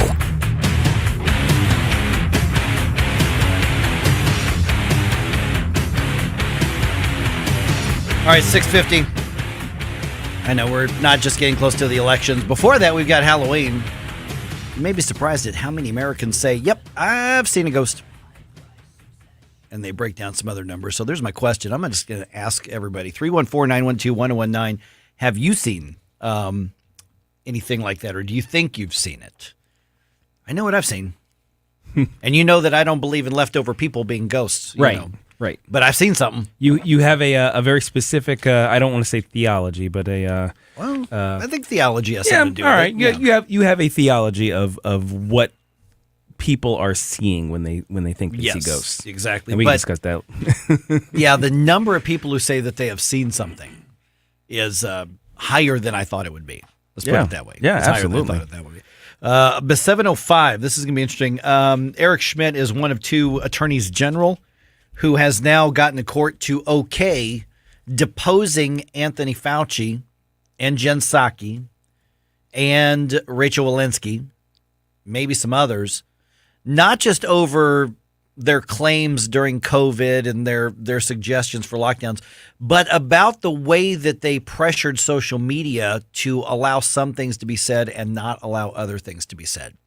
This is big. When I saw this news come through, I was like, oh, wow, this may actually bring something about. Now, I doubt it's going to come out in terms of consequences for the individuals, but certainly this may kind of change the landscape as it pertains to our interactions on social media. Yeah, so 705, we are going to we're going to chat about that because this is actually really big, and not even so much about because of what has happened during the entire COVID era, but because of maybe stopping a precedent from being set.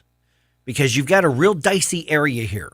You've got, hey, it's a private company, they can do what they want, but is there a case to be made that Eric Schmidt makes that says, wait a minute, if the federal government puts its pressure on you and you go to meetings and agree to do what the government tells you to do, okay, it's still a private company, but is that the government outsourcing a violation of the First Amendment? Yeah, and it's such an interesting argument, and honestly, I think the answer is clearly yes. That's not good. You can't do that. Yeah, and here's where it's dicey because there's an increasing number of Republicans, and this bugs me, guys, an increasing number of Republicans and even conservatives who are becoming big government in this area that says, I don't like how they're running their company. Government, get in there and do something. And you can be a big government conservative. You can be a big government Republican. And I don't want to see the rise in that come out of everything that's happening right now. No, anytime the government contacts social media and says, here, we have these guidelines on disinformation, misinformation, whatever you want to call it. Whatever, yeah. Yeah. That really bothers me because you're still talking about a private company, but the influence of the government, the federal government, is real and it affects them. and it affects our First Amendment. Yeah, so 7:05. Let's dive headfirst into that. 7:35, our friend Shannon Robinson is going to be with us. I'm going to get her reaction to the St. Louis Post-Dispatch endorsing Mark Mantovani over Sam Page in that race. And it's interesting to me how so much attention keeps coming back to the Page versus Mantovani race. The Sam Page campaign is flailing right now. Now, here's my worry, guys. I want to follow up here from where we left off a few minutes ago, is that I do not want anybody to say, oh, well, Page has lost the Post-Dispatch. If you're that bad, you lost the Post-Dispatch. It's over. It ain't over. This is a majority Democratic county. Now, it's not a 60-40 county, the Democrats that like to try to say, but it is a Democratic, definitely Democratic-leaning county. Mm-hmm. And so when you see that, it absolutely shows Sam Page has lost or is losing a lot of the base, that there are enough Democrats who are saying, okay, this enough is enough. How bad does it have to be? And with the Post-Dispatch endorsement sending it didn't send shockwaves through the Republican or the conservative side of it. we yawned. Yeah, we kind of like, we don't really pay attention. But the more I thought about it over the weekend, I thought, I wonder how this affects things on the left side, the center left and beyond. And that center left is who's going to decide this election this time. Yeah, I mean, you have to consider where we're talking about. There's a reason why Mantovani made it on the ballot as a Republican, as opposed to anybody else. There's a reason why there's a lot of momentum kind of building behind him in North County. North County is a largely blue, I'll say purplish sort of area. So the thing is, you need a lot of the blues to kind of get behind you. So this situation here, I don't respect the Post-Dispatch. Sure. But those who do, I think, might be influenced by this, and I'm glad to see it. These states, that's what I appreciate so much about these shows on this station. We geek out on politics all the time, but we also keep an ear to the people who aren't paying attention. And then we say, even like back in May, June, July, that, okay, come close to the election, people are going to start paying attention. And I think those people who haven't paid attention, they work every day. They just go, okay, they go through their life, and then they go, you know what? We've got an election coming up. I think I better look. They look in the Post, and they see Mantovani being back. That's probably going to be a surprise for them. But they're going to at least go, okay, why? And that's the big thing, is they ask the question. If they ask the question why, then they're going to get an answer, and I think it's going to be a beneficial answer to the Republican Party. I don't know how influential the Post-Dispatch is on the left in the region. Really? Yeah. I mean, I don't know if they look at it as a guidepost or they just love the fact that they put a narrative on the news. I don't know. Maybe it is. But here's what I wonder is if there are those Democrats who can't stand Page, because there are Democrats who own businesses too. There are Democrats who send their kids to public school and are now dealing with the fallout of everything he did to them. There are Democrats who wanted to take their kids to the freaking park outdoors and saw the tape, everywhere. There are Democrats who see the refusal to abide by the county charter, see the corruption. There are Democrats who see all that too. And I wonder if something like this makes them go, maybe it is okay to cross over and vote with the other party now. Maybe it's not giving permission, I don't say that, but validating somebody who's a Democrat and will vote for somebody with an R in front of their name. I wonder if they could have that effect. Because as Jane Duker has argued on this show here, that when you look at that independent vote, the number of independent voters that Mark Mantovani needs to win over and the number of Democratic voters he needs to win over really isn't that big. Yeah. In order to win this seat. Now, I guess the message that we need to push is for people on our side, because there's been a lot of talk about he's not a real Republican. He's like we can't keep accepting all of it. Well, he's not. He's not. Yeah, exactly. It was like he's kind of a Democrat in Republican clothing right now. But we know that. We know that going in. It's not as though we're being tricked. The real issue is, do you want the current guy or the new guy? Mark Mantovani has been exceptionally honest, even where we disagree on things. And I'll be really honest. There are some areas where just on some issues, I just don't agree with Mark Mantovani. But you know what? I know that we must defeat Sam Page. I think Mark Mantovani at heart is a very good guy. I think he would be a good administrator. I think he would be a good executive. I also think that in the areas where he and I disagree, those are areas he's not going to try to inject into government the way Sam Page does. Yeah, the fact that he's a businessman, I think is incredible. And Mark Mantovani, he's not a conservative, but one thing big is he's also not Sam Page. Mm-hmm. So, well, and he's not a left-wing raging liberal either. I mean, he's a moderate. I guess you could call him a moderate Democrat or a moderate Republican now, whatever you want to call him. But the bottom line is he is by far and away the best choice on the ballot for county executive. And the crucial thing is that the Republicans who are upset with Renee Artman and the St. Louis County Republican Party for nominating him, okay, be mad, then win your next county, commissioner or what do you call it? Step up and run for the county party offices and enact a change, recruit other candidates. But the bottom line is that if you want to pout and stomp your feet and not show up, you risk getting 4 more years of Sam Page and his authoritarianism, and you tell the Democrats that there's a mandate. Well, people elected us. They like what we did. You cannot do that. Because Mark Mantovani, I think, will be more receptive of being held accountable. Yeah, and he's a Republican, I think. Republican. we could use that. Republican. Yeah, that's fine. That's fine. We'll take that. He's probably pretty close to where the average St. Louis County voter is. Mm-hmm. Is really probably where he is. The mean voter and the average voter. And I mean mean in a mathematical perspective. Not mean that will flip you off. That's not what I'm talking about. You ever seen a ghost? 314-912-1019. 1 in 5 Americans says, yep, I've seen one. Interesting survey that came out. What's your story? I want to hear it in about 4 minutes here on 1019 and 94.1 News Talk STL. For podcast articles and more, find us on NewstalkSTL.com. Get up, St. Louis. It's Mike Ferguson in the morning on News Talk STL. From the Michaels Flooring Outlet Traffic Center. This report is sponsored by Blindster.com. 64 eastbound at Lake St. Louis Boulevard, there's an accident blocking the right lane. Traffic is stop and go from I-70. 55 northbound, slow traffic between Butler Hill Road and 270, and tapping the brakes between Bayless and Carondelet. This is for ongoing construction work that has the roadway reduced to 2 lanes. 270 northbound from 55 to McDonald, traffic's running 22 minutes. Westbound from 5570 in Illinois to McDonald, traffic's running about 24 minutes. Blindster.com was started in 2010 to provide custom blinds, shades, and shutters at affordable prices. Their blinds are easy to install and shipping is free. Don't hire an expensive professional. Do it yourself and save big at Blindster.com. I'm Kat from the News Talk STL Traffic Center.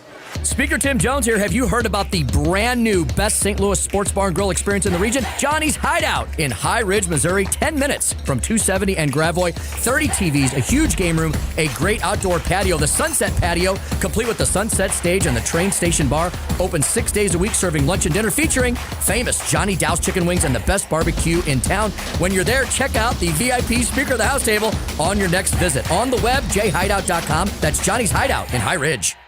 Hi, this is David with House Sold Easy, and I buy houses cash. If you own a house and you want to sell it fast at a fair price, call me at 314-293-3000. I pay cash and close in as little as 3 days. I buy houses in any condition, any price range, and any location in St. Louis. I'm a private real estate investor who buys several houses a month, and I want to buy more. I buy inherited houses, divorce houses, behind in payment houses. I even buy my tenant won't pay me the rent houses. Do you own a house that is trashed and needs thousands of dollars in repairs? Great, because I love buying junk houses. I buy vacant houses, abandoned houses, condemned houses, and foreclosure houses. If you own a house and you want to sell it fast, call me at 314-293-3000. That's 314-293-3000. 314-293-3000. This is News Talk STL. News, analysis, and opinion from the voices you know and trust. News Talk STL at 1019, 941, and NewstalkSTL.com. This hour of Mike Ferguson in the Morning is brought to you by Stifel. Request a portfolio review from your Stifel financial advisor at Stifel.com. That's STIFEL.com.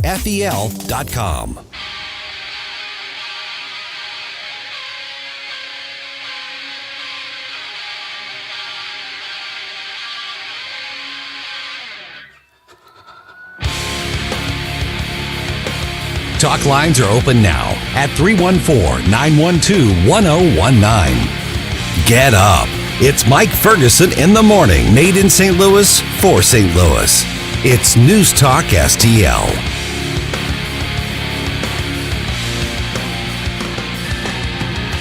Folks over at YouGov did a survey. I don't know what they get out of this. There's no way they can make a profit off these because they publish them for free, but they actually surveyed 1,000 adults. I mean, like they did like a demographically appropriate survey. Mm-hmm. And among the questions, it was all about paranormal encounters.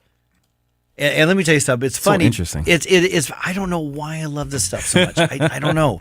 Because you're weird, Mike. I know. Yes, that is absolutely one of the factors in this. Weird like us. I do think there's something out there. There's something all around us, but I don't believe that it's our dearly departed friends or people we don't like. Well, what do you think it is? Oh, I have absolutely believed that that there are other spirits as far as demons and things like that out there. I believe one of two things happens to us when we die. One's really good, one's really bad. I don't think we stick around. I think the stories about that, if that were the case, are fun and fascinating and scary, and I love the ghost hunting shows. Even though I don't believe what they're saying on there. I find them incredibly entertaining. And I have actually seen something. You know, I think I've said those stories on the air. Maybe I just told you guys privately, but I've seen stuff. Mm-hmm. I just did not believe for a second that it was a leftover person. There's a big difference. Right. Now, I know a lot of people disagree with me that. According to this YouGov survey of about 1,000, well, not about 1,000 people, 19% of Americans say they have seen a spirit or a ghost. 19%. And 19%. And another 12% say they're not sure. Wow. That's a lot of people. That is a lot. I mean, again, I always kind of go back to whenever I see a poll, it's like you can kind of discount like 10%. Because like 10% of people don't believe we landed on the moon, that kind of stuff. All right, or the moon is hollow.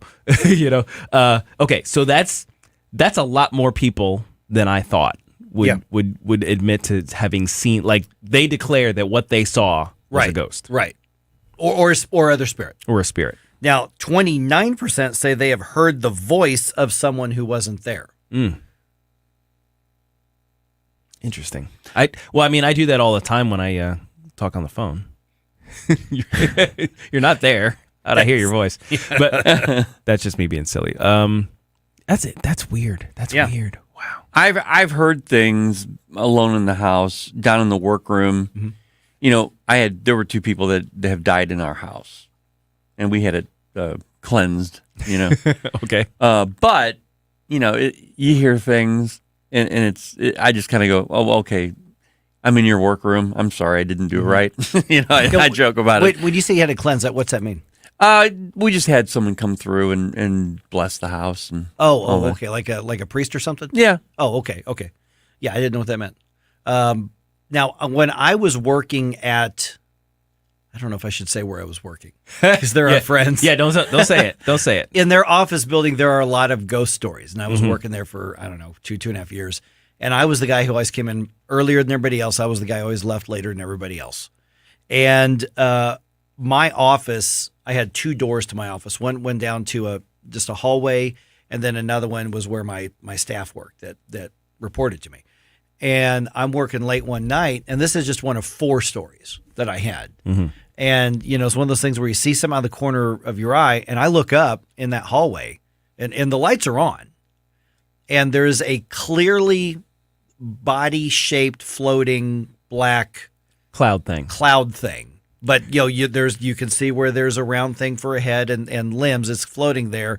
And I stood up and I looked at it, and I looked at it for several seconds and went, oh my goodness. and then it just went right into the wall and disappeared. And the thing is that I didn't say anything, but I asked somebody else who was like freaked out about stuff like that, because she kept saying, I saw stuff. I said, hey, tell me about what you saw. And she described what I saw.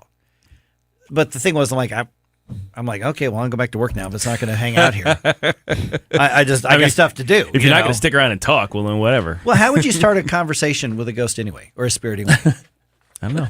I have some suggestions, but how would you do it? Well, if he looked like, he died like on a tree, he's like, how's it hanging? I'm going to create a horrible visual right now. Oh, no. Joy Behar from The View. She claimed she had sex with a few ghosts. Oh, really? Yeah, I'm reading this thing right here. And oh, my gosh. I don't know if she's joking or what, but the story came up on The View that this woman reportedly was in the shower and she heard voices of ghosts saying things like, oh, you look hot, and saying things like that. Well, a living man's not going to say that. No, sure. No. And then they were accusing her of being delusional about sex. Yeah. And so Joy said, well, I'll just go one further. Okay. All right. Well, she's I'm sorry about that. She's one of the 19%, and thank you for the visual. Yeah, really. I'm sorry. I'm sorry. Jeez. Talk about needing a cleanse. So how do you start? Yeah, really. How do you start a conversation if you think you got a ghost there? I mean, it's like, are you moaning and groaning because you're a Mizzou Tigers football fan right now? I mean, is that what's causing your pain and agony right now? I mean, that would be no doubt. Joe Biden voter? There you go. Lots of pain and anguish. If you stop texting somebody back, is that a whole new level of ghosting them?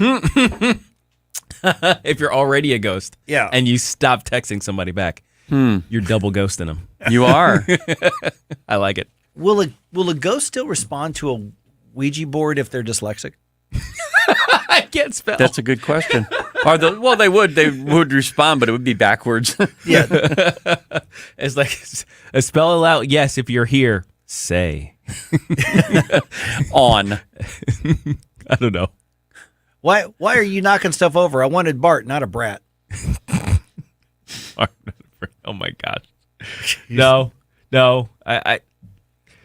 I don't believe there are ghosts. I mean, that's the thing. I don't think there are leftover people. I'm with you, Mike. I think yes, there are spiritual entities. We do live in a world that crosses over with another dimension that we call the spirit world, and I don't think they are people. I agree. Which is where I'm more like, okay, get behind me, Satan. I'm out of here. But that's why when I saw that thing, I'm like, all right, time to go back to work. I mean, it's kind of like Martin Luther once wrote, I just realized it was Satan. I went back to sleep. Get behind me, Satan! There it is. Just ahead here. All right. Attorney General Eric Schmidt's going to get to depose Anthony Fauci. I'll tell you what that's all about right around 7:04. If you're like most Americans, you're pretty much in disbelief watching the world lose its mind. As we all know, global problems have local consequences. Too many of them. And if the next news headline spins us into chaos, are you ready? Grocery store supply chains are only as strong as their weakest link. Don't wait for them to break. Today's the day to secure emergency food for everyone in your family. My Patriot Supply is America's largest preparedness company. Our specially packaged and delicious food stays fresh for up to 25 years in storage. It'll be there when you need it. Go to mypatriotsupply.com and pick up several emergency food kits. There are a dozen different sizes that average over 2,000 calories per day. Our food kits are in stock and ship quickly and discreetly to your door. Having food storage in your home beats standing in government food lines. Go to mypatriotsupply.com and prepare for what's coming. mypatriotsupply.com.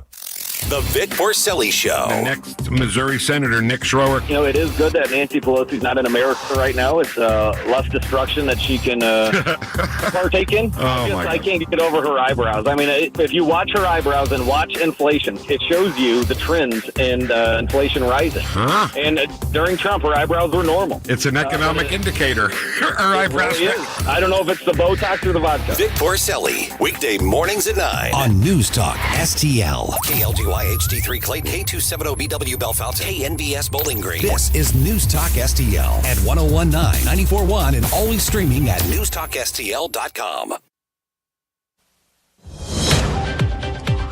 News this hour from townhall.com.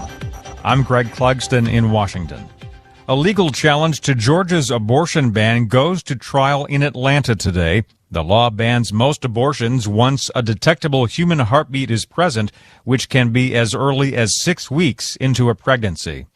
Former Treasury Chief Rishi Sunak is the strong favorite to be Britain's next prime minister. Sunak could well be offered the post after former leader Boris Johnson dropped out of the Conservative Party leadership contest. The government party is choosing a replacement for Liz Truss, who quit last week. Sunak is the only candidate with confirmed support from more than 100 lawmakers, the number needed to run in the election. House of Commons leader Penny Mordaunt has so far fewer expressions of support, but is aiming to reach the threshold by the time nominations close later in the day. Charles de Ledesma, London. China's most powerful leader in decades, President Xi Jinping, increased his dominance after he was named to a third term as head of the ruling Communist Party. Xi Jinping took power in 2012. In a break with tradition, he was awarded his third 5-year term as general secretary at the end of the party's Central Committee meeting Sunday. The party also named a 7-member standing committee, its inner circle of power, to support his vision of tighter control over society and the struggling economy. They're all Xi Jinping's men. Jean-Pierre Cabestan is an expert in Chinese politics at Hong Kong Baptist University. The danger is when there is less pluralism, less debates, more concentration of power. Meanwhile, questions swirl after former Chinese President Hu Jintao was suddenly escorted off stage Saturday. I'm Julie Walker. The RNC is suing Google for allegedly sending its emails to spam folders. More at townhall.com. Second guest dinners with friends because they can be interrupted by diarrhea, gas, bloating, stomach pain, or oily stools. It turns out I have EPI, or exocrine pancreatic insufficiency, which means I'm missing the enzymes needed to digest food. My doctor prescribed Creon, pancrelipase, an oral prescription medication that replaces pancreatic digestive enzymes. Creon treats EPI due to cystic fibrosis, chronic pancreatitis, pancreatectomy, or other conditions. Creon may increase your chance of fibrosing colonopathy, a rare bowel disorder. Tell your doctor if you have a history of intestinal blockage or scarring or thickening of your bowel wall, if you're allergic to pork, or if you have gout, kidney problems, or worsening of painful swollen joints. Call your doctor if you have any unusual or severe gastrointestinal symptoms or allergic reactions. Take Creon as directed by your doctor and always with food. Do not chew capsules, as this may cause mouth irritation. Other side effects may include blood sugar changes, gas, dizziness, sore throat, and cough. These are not all the side effects of Creon. Creon is the #1 prescribed EPI treatment. Ask your doctor about Creon for EPI and visit creoninfo.com or call 800-633-9110 to learn more. That's CREON info.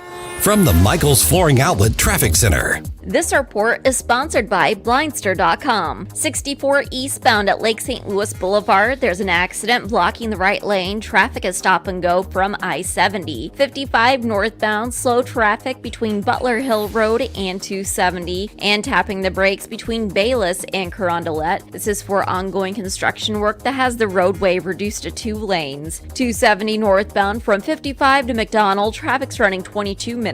Westbound from 5570 in Illinois to McDonald, traffic's running about 24 minutes. Blindster.com was started in 2010 to provide custom blinds, shades, and shutters at affordable prices. Their blinds are easy to install and shipping is free. Don't hire an expensive professional. Do it yourself and save big at Blindster.com. I'm Kat from the News Talk STL Traffic Center. From the News Talk STL Weather Center. Breezy and mild but dry this morning. Temperatures near 70 degrees downtown, into the 60s in the outlying areas, and a windy, warm day with south winds gusting in excess of 30 miles per hour possibly this afternoon. The high temperature 78 degrees. Maybe a lone shower or sprinkle as we get into the afternoon, but significant rain moving in tonight through tomorrow. Temperatures will be in the 60s. Some locally heavy rain is possible. We don't expect any severe thunderstorms, but we could see some lightning and some thunderstorms. And again, temperatures dropping into the 50s during the afternoon and overnight tomorrow.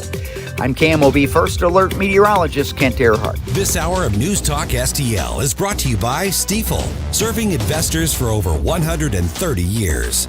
Contact your Stifel financial advisor at stifel.com. That's STIFEL.com. If you believe Brandon and the supply chain issues are still in crisis, or even if you don't, hurry into Southern Armory, your Second Amendment headquarters, for the best selection of firearms, suppressors, holsters, ammunition, pepper spray, and knives. Browse through our constantly changing inventory, order something special, or have us repair or modify that firearm that you've been putting off. Try our firearms training simulator. See the demo video on our website. Come into Southern Armory, 9901 Watson Road, 1 mile east of 270 and 44, at southernarmory.com. That's southernarmory.com. I'm Ryan Higgins, and I approve this message. Our state needs fresh faces in government. That's why I'm running for state representative, to support and fully fund law enforcement and to give parents a bigger voice in their son and daughter's education. Also, as the son of a small business owner, I will make protecting small business a priority. Finally, and certainly not lastly, I will fight for our middle class that has been hit so hard the past 2 years. I know our future is bright, but the time is now to elect common sense candidates. I'm Ryan Higgins, and I'm running for the state representative from Missouri's 98th House District. Paid for by Higgins from Missouri. Megan Higgins, Treasurer. What happens next? Democrats' reckless policies have stuck the American people with an inflation crisis, a border crisis, a violent crime crisis, and an energy crisis. Happens right here. We're going to get control of inflation. 1019 and 94.1 News Talk STL. Mike Ferguson. You play ball like a girl! Gabe Pfeiffer. I triple dog dare ya! Get up! Get up! Can't you hear the alarm? Get up, St. Louis. So it's time to get out of bed. Pour yourself the greatest cup of Kofifi the world has ever seen. Rise up with one voice, drain the swamp, and take back our country. Today's the day we're going to do it, and it's time to do it right now, believe me. Mike Ferguson in the morning on News Talk STL. Get up! Get up! This is your cousin. 7:35, we're going to hear from our good friend Shanna Robinson of the Robinson case fame that took on Sam Page and others who tried to lock us down and put mandates on. Well, I want to get her reaction to the updates in the Sam Page versus Mark Mantovani race as well. So we're talking to her, like I said, just about 30 minutes from right now. I'm Mike Ferguson, got Gabe Pfeiffer here, got Ken Williams here. Top White House officials are set to be deposed. And I say top White House officials, I mean current and previous, on being accused of working with social media and big tech companies to suppress speech during all of the COVID era nonsense. Fox News' Alexandria Hoff has more, and there is a local connection to this. This lawsuit alleges that collusion between administration officials and major tech companies resulted in stripping Americans of their First Amendment rights. The case was brought forth by the attorneys general of Louisiana and Missouri, and in a 26-page order, Trump-appointed U.S. District Judge Terry Doty found that the plaintiffs satisfied the burden of proof needed for the high-profile testimony, writing this, quote, plaintiffs argue that even if Dr. Fauci can prove he never communicated with social media platforms about censorship, there are compelling reasons that suggest Dr. Fauci has acted through intermediaries and acted on behalf of others in procuring the social media censorship of credible scientific opinions. Fauci, former press secretary Jen Psaki are among the list, a very long list of Biden officials who are going to be deposed. Eric Schmidt is, as Alexandria Hoff just said, is part of that lawsuit, saying it's time for officials to come clean to the American people. Here's what's basically they're arguing. Because we have the debate. Do social media companies have the right to set their own policies and rules and be biased? Yeah, I think they do. Sure. The First Amendment is about government restriction of speech. But if the government is pressuring or ordering or making deals for somebody else to restrict free speech, then does that become an extension of the government and therefore a violation of your rights? I think absolutely the latter, because it's one thing for these companies to come up with these decisions on their own, these policies on their own. Mm-hmm. It's okay. We've decided the X, Y, and Z is hate speech, and we're not going to allow it on our platform. And we can have those discussions, basically on Section 230. Essentially, that's kind of where that conversation lies. But if the government comes in and says, "I think you should have a policy like this," or let me give you some suggestions on how to craft your policy so that it favors our particular position, that's a different story. That to me is a bridge too far. And what about when the government allegedly talked to social media about Hunter Biden's laptop? Right. and said it was disinformation, and then they turned around and said it's disinformation. Anybody online who's talking about it, you're going to get thrown off. Well, that I think is government interference. The New York Post, newspaper that's been around for over 100 years. Am I a big fan of the Post? No, but that's the link that was absolutely suppressed, which is now acknowledged that it was suppressed. So if it's just a matter of a social media platform wants to be biased or they want to set their own rules, well, we've got a marketplace. Yeah. Lots of different platforms you can be on. And for those who argue that social media has a monopoly on communications, I don't agree. I think it's a silly argument. Okay, Twitter is biased. YouTube is biased. Okay, Rumble now exists. Twitter is biased. Guess what? Getter now exists. Facebook is biased. Well, there are others that exist.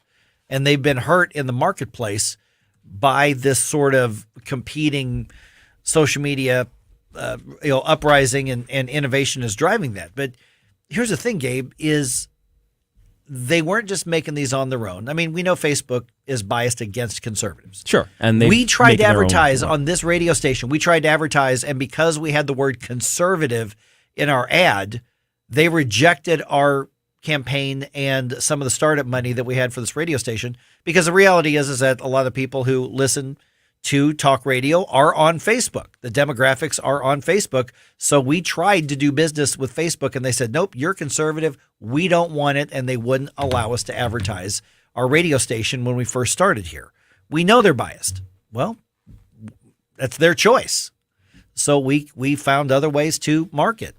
And we still have a Facebook page. We'd love for you to stick it to Facebook and like our page so that we can reach more people. But we know they're biased.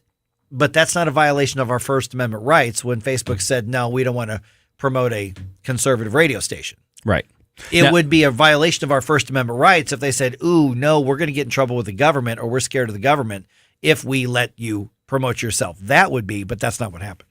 Now, and this is kind of, once we get into the private company arguments, that's where I get into the Section 230 stuff. And that's, I think, where we have a bit of friction between our conservative principles and our desire to use, government power properly. And I think, in my view, I think a lot of people kind of err a little too far on the, live and let live, as opposed to looking at this thing as for what it is. 230 is a protection that they don't need to have.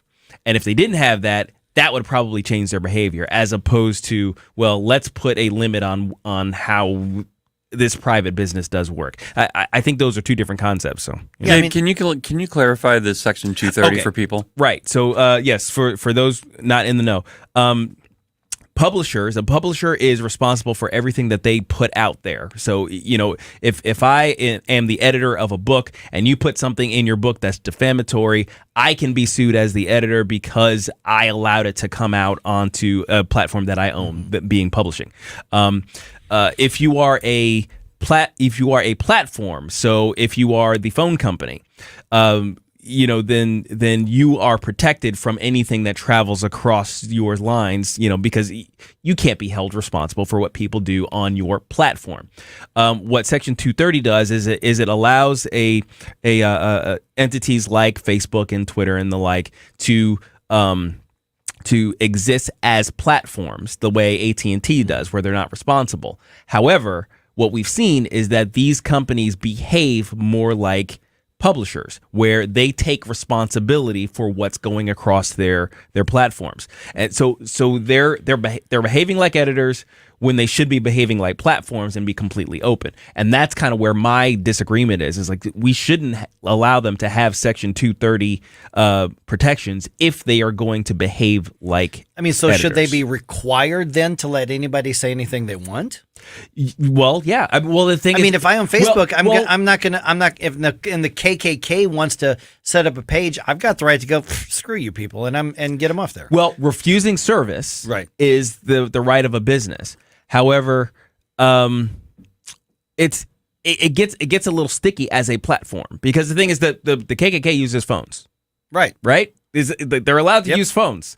So if you are going to be a platform, you have to be a platform, and if you're going to be an editor, you need to be an editor. But if Verizon said, wait a minute, that's a bunch of KKK people that sign up for our service, we're going to cancel it. I don't know. Send them a refund. I mean, they're not. Are they going to do that? No, but would they have the right to do it? I mean, No. Does the KKK have a right to say, I insist on using your phone lines? Yes. If they're private? Phone lines are a platform. Phone lines are it's public accommodation. My thing is I err towards maximum freedom, and the thing is the maximum free position for the company is that you can't. I'm not sure if you get what I'm saying, but basically, if I want these companies to pick. Either you're going to be an editor or you're going to be a platform. Yeah. You can't be a mix of both because we don't have a means by which to liability to deal with and defamation is what you're talking about. Yes. What we're talking about here is censorship. If this is my property, my platform, whatever the case is. I mean, if you have a town square in the middle of the city and it's public property, you don't have a right to say you can't come speak there. You can't say something we don't want to hear. But if it's my front porch, I've got a right to say, no, I'm not going to let you on my property to say that because I don't like it. Unless you put a sign on your front porch that says this is a public platform. Yeah, but I still own it. I mean, I can pull up the sign anytime I want. Well, yes, but if you pull up the sign, then it's not a public platform anymore, and you lose the draw that brought people there in the first place. Yeah, that's a market question, though, isn't it? Yes, but the thing is, the market isn't free. I'll say it this way: if these companies want to say, okay, I get to choose who comes on this platform, then we say yes, that's fine. But if somebody comes on your platform and says something defamatory, you have no protection under this law. Right. That's all I'm saying. Yeah. That's all I'm saying. So how they respond to that is going to be one way or the other. It isn't necessarily that they're being required to allow people to come on. It's just that we're not going to protect you if you're going to edit who and comes. then it'll be up to them to say, listen, sue the guy who said it. Right. So my worry, though, is a precedent being set where government can say it's an emergency. We want the right to go quasi-control the marketplace because we don't like what's being said. That's my worry. I don't think removing protections is any sort of control. I like the fact that they can be exposed because if you've got if you're on social media and it is an open Wild Wild West type situation, you have the power to block people that are like the KKK, for example. But you at least know they're there and you see them, they're exposed. If you don't allow some of these fringe groups to be available to be there, they're going to go somewhere else, and you're not going to know where they are. I like people to let their freak flags fly, so I can make decisions. Me too. Totally agree. Yeah. All right. 314-912-1019. Got a heavy subject going. Just ahead here. Another thing the Biden administration and the Democrats do not want to talk about: the border. Yeah. And you know what? You're going to hear from one of the Democrats who represents part of the border area. So we are going to put their perspective on the air, although it may surprise you what he has to say. That's around 7:22 here on 101.9 and 94.1 News Talk STL. Making cold mind to fight your war. Stop it right now. I have had enough of this. Turn my eyes to your indifference. Stop it right now before you blow us all away. You wanna do that? Get up, can't you hear the alarm? Get up, this is your curtain call. Get up, what are you waiting for? Get up. Get up, St. Louis. It's Mike Ferguson in the morning. Made in St. Louis for St. Louis. It's News Talk STL. You want to give me more information? From the Michaels Flooring Outlet Traffic Center. This report is sponsored by Blindster.com. 270 westbound at Route 111, there's a report of an accident. Traffic is stop and go from Route 255. 64 eastbound at Lake St. Louis Boulevard, there's a crash in the right lane. Traffic is jammed from 70. And 61 southbound is stop and go as you approach Route P270 from that crash on 64. 55 northbound traffic is slowing between Loughborough and Gasconade for construction work that has has the roadway reduced to 2 lanes in that area. Blindster.com sells custom-made blinds, shades, and shutters that are easy to install at prices less than big box retailers. Blindster blinds are custom-made for your windows and are guaranteed to fit. Don't hire a pro, do it yourself, and save big at Blindster. I'm Kat from the NewstalkSTL Traffic Center. If you're concerned about the current market and the 40-year record high inflation that we're seeing, you're not alone. Credit card usage skyrocketing and at record highs, savings rates plunging. It's 100% certainty that you're in recession now. The good news is, for decades, Steve All and his team have been helping people just like you protect and grow your income. And most importantly, not run out of money. My clients that are currently sitting there on guaranteed incomes, they're not really worried about what's happening in the market. So they're more at peace because every month that paycheck comes in. Call Steve today for your customized market protection plan. 636-230-8824. That's 636-230-8824. Or visit yourmoneymattersstl.com. Investment advisory services offered through Retirement Wealth Advisors, LLC. By contacting us, you may be provided with information about insurance products, including annuities. Licensed in Missouri and Illinois. Start a podcast for your business today with Epic STL Podcasts. Engage existing and potential customers, build trust in your brand, and drive traffic to your business. Log on to NewstalkSTL.com and click on the Epic STL Podcast button to learn more. Fox News commentary. Nancy Pelosi advises fellow Democrats to change the subject when it comes to inflation. Yeah, Nancy, you'd like that, wouldn't you? I'm Tommy Lahren. More next.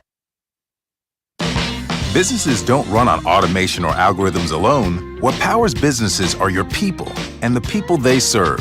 At Cintas, your dedicated service reps understand what you need to help you keep your employees feeling safe, comfortable, and performing their best. So your business can too. For workwear, essential cleaning products, first aid and safety supplies, and fire protection services, visit Cintas.com. Oh, I'm ready! And get ready for the workday. Midterm voters care most about inflation and the economy, which is probably why Democrats don't want to talk about or own up to either. Speaker Pelosi admitted it on Sunday's edition of CBS's Face the Nation when she said when she hears people talk about inflation, the subject needs to be changed. She also noted that other countries have higher inflation, as if that's supposed to make cash-strapped and struggling Americans feel better. No, Nancy. But still, Nancy feels confident about Democrats' electoral chances in November, despite the fact the latest polls from even the New York Times indicate big gains for Republicans on November 8th, largely because Americans have more trust in the GOP to fix the economy and lower inflation. No duh. Democrats are living on false promises and a prayer right now. In 2 short years, they've managed to make everything worse from top to bottom and everywhere in between. Unless you're voting on wokeness, rainbows, and butterflies, you'd be an idiot to keep checking the box D for Democrat. I'm Tommy Lahren. No big old corporate lib AM station telling us what to say here. Conservative talk for St. Louis. This is News Talk STL at 1019, 94.1, and always streaming at NewstalkSTL.com.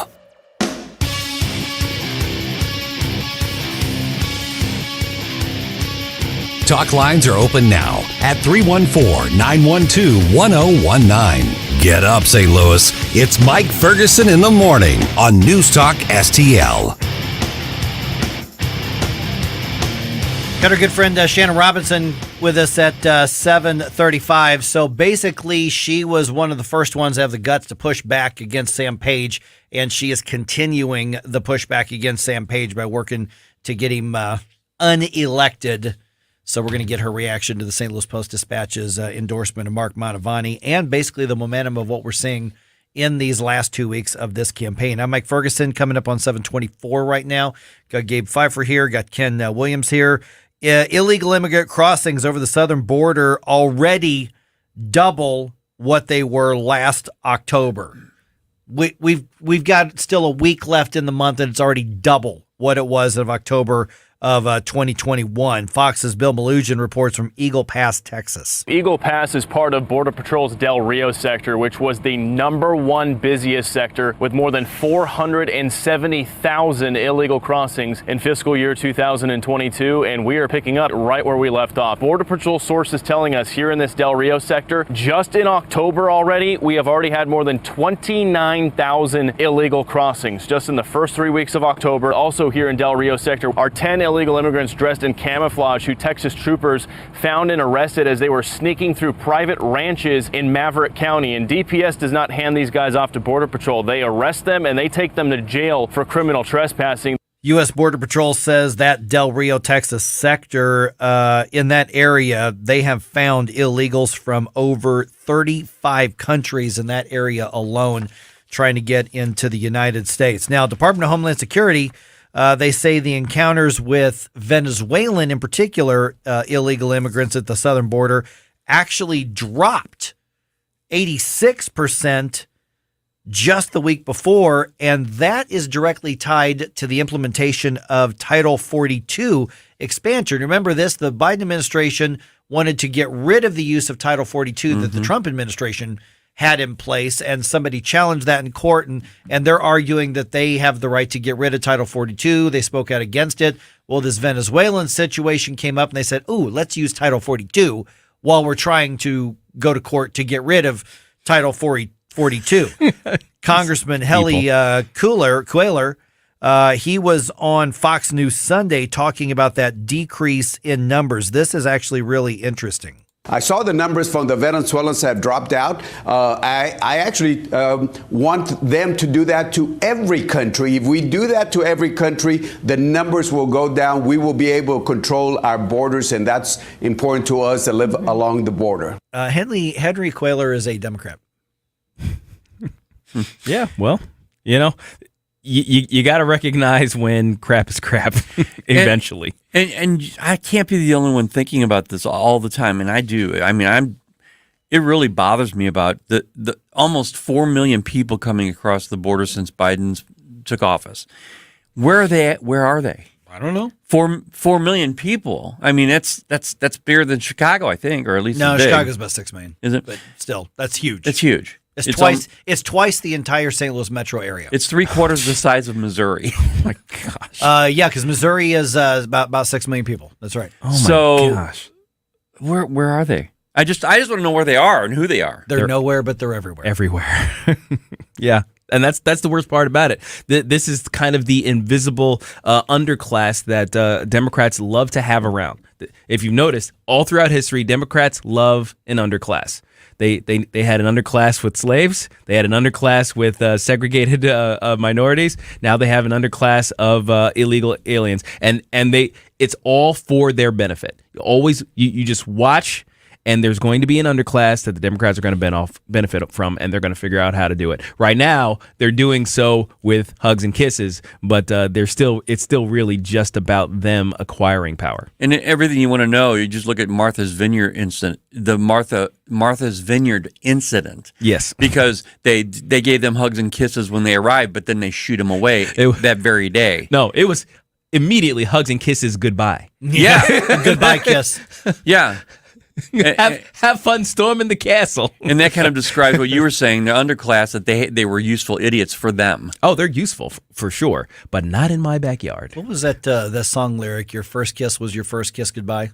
Oh, was a Bon Jovi song? Yeah, was that a Bon Jovi song? Yeah, I think it was. Yeah. Mm-hmm. Yeah, there it is. Your first kiss goodbye. That's how they roll. Pretty much. But when you got 35 countries represented just in the past month on one section of the border.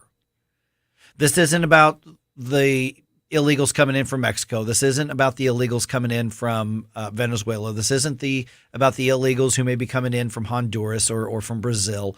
It's about the illegals who are coming into Central and South America in order to come up through that porous part of the border.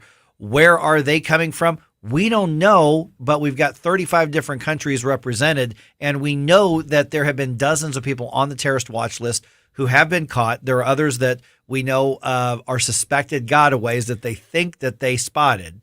We know there are people from terrorist sponsoring nations who are now using, these aren't things that could happen. These are things that we've confirmed are happening. And still, the Biden administration refuses to do what works to secure the border. And actually, Mike, that 35 different countries thing was from that area alone. Right. There's actually documented 160 countries are being represented coming across our border. Oh, from if you look at the whole thing, you include Arizona and you include all of Texas. Yeah. 160 countries. How many countries are there in the world? I think 192.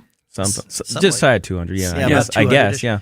So yeah, it's basically just a representation of the fact that it's an internationally known fact that the American southern border is porous. Mm-hmm. It's internationally known that all you have to do is get across, get there, and claim asylum, and you can figure it out from there.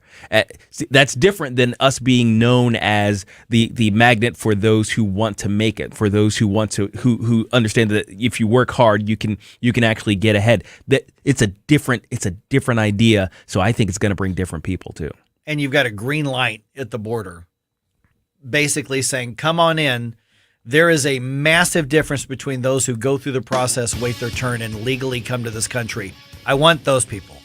But I also want our country to be able to say, this is what's good for us. We'll pick and choose. We'll say yes to you, no to you, wait your turn to the other one. But you can't have a sovereign nation without a secure border. You just cannot do it. And it is tragic that that is a partisan dividing point in this country. And by the way, this is one of the areas where I'm very libertarian in a lot of my views. Libertarians are wrong about this one. Conservatives are right when it comes to border security. All right, our good friend Shannon Robinson going to get her reaction to the changes in the Mark Mantovani versus Sam Page race just ahead right here on 1019 94.1 News Talk STL. Watch us on our live stream using Rumble, Facebook, and Twitter. For podcast articles and more, find us on NewstalkSTL.com. Get up. It's Mike Ferguson in the morning. This is News Talk STL at 1019, 94.1, 99.1 HD3 and NewstalkSTL.com.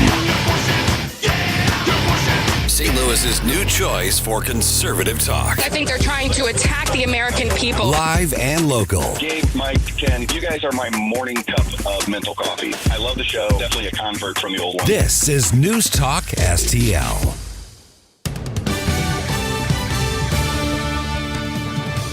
From the News Talk STL newsroom, I'm Joey Vasovich. Truckloads of furniture was seen being moved out of Jana Elementary on Friday, where radioactive contamination has been found. Some of the furniture is being delivered to other schools in the Hazelwood School District. The Monarch Fire Protection District Board of Directors completed a process to replace retiring Chief Kerry Spiegel and have selected Deputy Chief Russ Adams in a unanimous vote. Adams' promotion to chief will take place on November 18th. 2 men robbed the office of a violence prevention program Friday night. A 55-year-old employee was sitting at his desk around 11:30 p.m. in the Cure Violence office near Natural Bridge and Belt Avenues when he had his wallet taken at gunpoint. Divers looking for a missing person at the Lake of the Ozarks recovered a 2004 Chevy Cavalier and a 1958 Ford Thunderbird from under the Niangua Bridge. The 2004 Cavalier was reported stolen in 2005 from a motel near Sunrise Beach. Investigators are still working to determine the owner of the 1958 Ford Thunderbird. Stand-up comedian and SNL alum Chris Redd released the trailer for his HBO comedy special that was filmed at the Grandel over the summer. The special, Chris Redd, Why Am I Like This?, will air November 3rd on HBO Max. And in sports, the Blues are headed to Winnipeg to face the Jets on Wednesday night. Puck drop is at 7 p.m. For in-depth coverage of these stories and more, go to NewstalkSTL.com.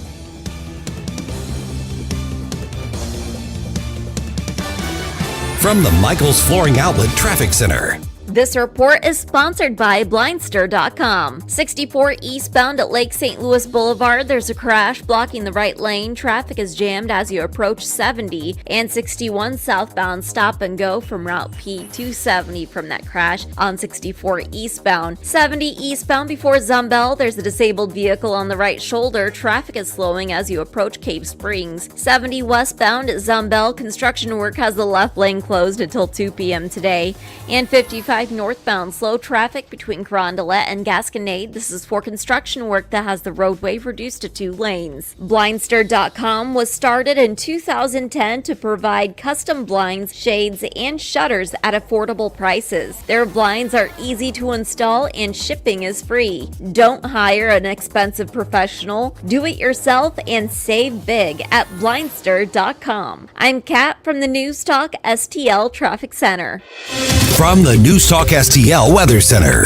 Breezy and mild, but dry this morning. Temperatures near 70 degrees downtown, into the 60s in the outlying areas, and a windy, warm day with south winds gusting in excess of 30 miles per hour possibly this afternoon. The high temperature 78 degrees, maybe a lone shower or sprinkle as we get into the afternoon, but significant rain moving in tonight through tomorrow. Temperatures will be in the 60s. Some locally heavy rain is possible. We don't expect any severe thunderstorms, but we could see some lightning and some thunderstorms. And again, temperatures dropping into the 50s during the afternoon and overnight tomorrow. I'm KMOV First Alert meteorologist Kent Earhart. Open enrollment is coming for anyone covered by Affordable Care Act. Open enrollment starts November 1st and stays open through January 15th. Hi, this is Mike Butts with MB Health Insurance Agency. And regardless if you are new or renewing your health insurance, the process can be confusing and very time-consuming. MB Health is local here in St. Louis, and we will handle your enrollment quickly, properly, and effectively. Call Mike Butts and his expert team at 314-544-5400 or visit mbhealth.com. News Talk STL is proud to have Doug Voss of Safe Money Radio as part of our lineup each week. Doug has been a staple on St. Louis radio for many years as one of the leading financial experts in the area. You can hear Doug and Safe Money Radio 3 times every weekend on News Talk STL. But in case you miss anything, you can check it all out at DougVossSafeMoneyRadio.com. What else do our listeners need to know, Doug? Simply put, I focus on helping pre-retirees and retirees build, preserve, and protect retirement assets, and I've been helping my clients solve their insurance and financial needs for the past 33 years. I also strive to educate my clients on how to prepare for retirement, minimize the impact of market volatility on their assets, and deal with the challenges of increased longevity. Call me today at 844-676-SAFE. That's 844-676-7233. Doug Voss is a registered representative. Securities offered through DHL Securities LLLP, member FINRA and SIPC. The candidates. We're going to win this campaign. The issues. Gas prices, Biden inflation. The election news, analysis, and opinion You won't get anywhere else. Decision 2022 happens. There's a backlash coming On News Talk STL.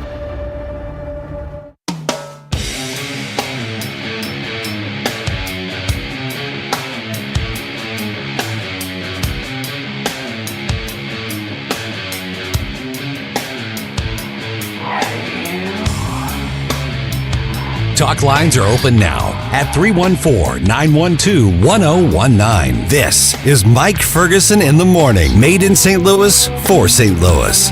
It's News Talk STL.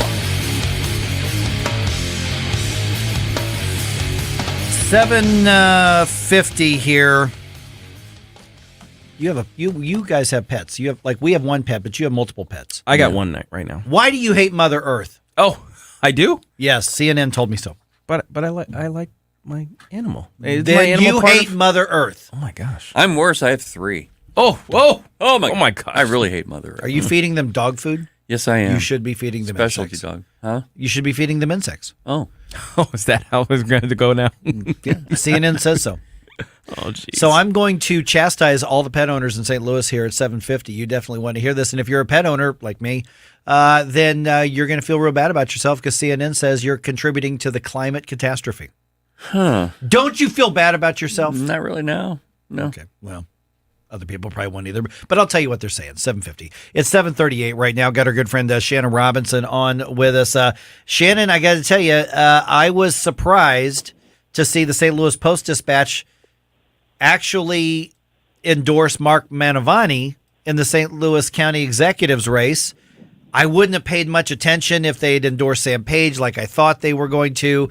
I don't know how much influence this is, but what does this actually say about Sam Page's base on the left, if anything? Oh, I think we were all, shocked, very happy about it, but we were like, what is happening? And the fact that the Post can see how dysfunctional, which is what they had, in the paper really big, how Sam Page is, just shows you how bad he has been for St. Louis County. It's taken them a while. It's taken them a while to figure it out. But I think a lot, what I've realized in the last couple months is we've got Democrats and then we have Page Democrats. And there aren't very many Page Democrats in his camp. There's a lot more that want a moderate. They want someone who's, honest, going to work for the citizens and not try to profit and be power hungry. So there's a lot of that that's coming out, and I truly believe the Post saw that. I know that they interview both of them. They ask them questions, and Mark did an excellent job in his interview, and he's genuine. He is the same Mark that ran a few years ago, and I think they saw that in him. Good morning, Shannon. Gabe Pfeiffer here. We do want to caution that obviously that this isn't really necessarily an ideological shift in momentum in North County, where you mentioned the differences between the Page Democrats and the other Democrats. But is there an aspect of that? Have some people been kind of woken up to Democrat rule and have actually shifted the way they think about this? Have you noticed any of those things? All the time. So I'll give you an example. I was at one of our offices, and I was meeting people to give out Manavani signs. And I talked to this gentleman. His name is Tim. And I said, tell me what it is you're excited about with Mark. Why are you voting for him? He said, I just want to let you know I have been a lifelong progressive Democrat. And he said, here is what I think about Mark. He will provide sensible leadership for the county. He won't be extreme. He will advocate for all businesses. And county residents will be a priority to Mark more than they have been to Sam Page.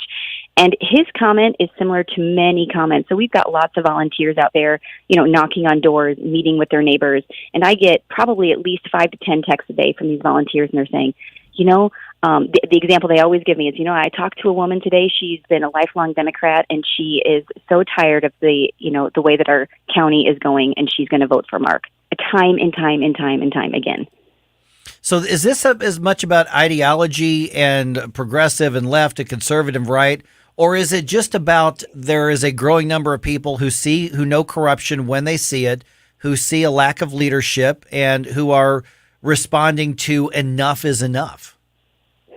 I think it's probably a little both. This Tim that I talked with, he said, I'm just tired of the wokeism on the left.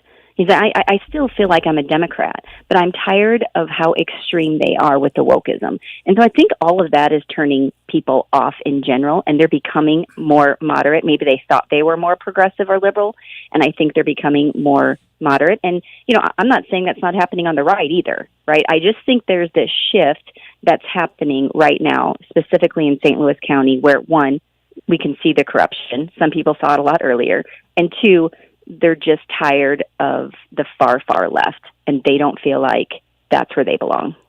Hey, good morning, Shannon. This is Ken. We were talking earlier this morning about how this decision for the Post-Dispatch to back Manavani may not make much of a difference, but it might, in fact, because there are people that are, the people who don't even pay attention until we get close to the midterms, and then they look up and they say, oh, I guess I better check some things out, and then they say, oh, the paper. Okay, they pick Manavani. I think I might go with that. How do you think that affects them? I think that you're right. I think there's some people that really trust that endorsement, and I think that they are waiting until a week or two, before the election to maybe really start thinking about the election. I will tell you, over the weekend alone, I received 150 requests for signs, just like that. I'm not sure it was the Post, but we'll definitely take it, So I think people, and that the Post article, I'm not always a fan of the Post, but I feel like if you've paid attention, at least in the last month, there have been some articles that have come out about Page that have not shown him in the best light.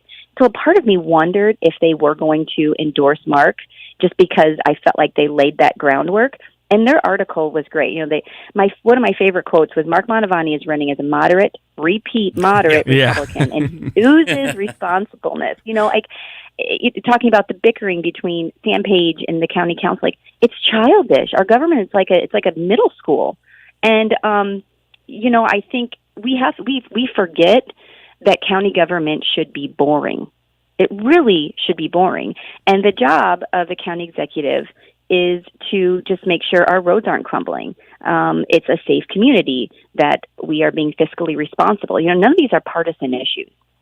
And I feel like the far, far left wants to make it a partisan thing. Okay. And it shouldn't be. Yeah, I completely agree. County government should absolutely be boring. Most city government should be boring because it's just taking care of the basics, very few limited duties. and delivering basic services and then staying out of your way. We're visiting with Shannon Robinson. Shannon, talk to the conservatives out there who are saying, what do you mean? I don't want to vote for a rhino. And that's what you're going to hear. I've heard some of this, and in this case, I think it's nonsense. There are things I disagree with Mark on. I like Mark. I'm absolutely voting for Mark Mantovani. But talk to those people who are kind of stomping their feet and pouting because there's not a lifelong Republican on that ballot line. Right. So here's what I personally like about it and what I'm excited about is that I'm excited that St. Louis County can have an honest, pragmatic, responsible leader.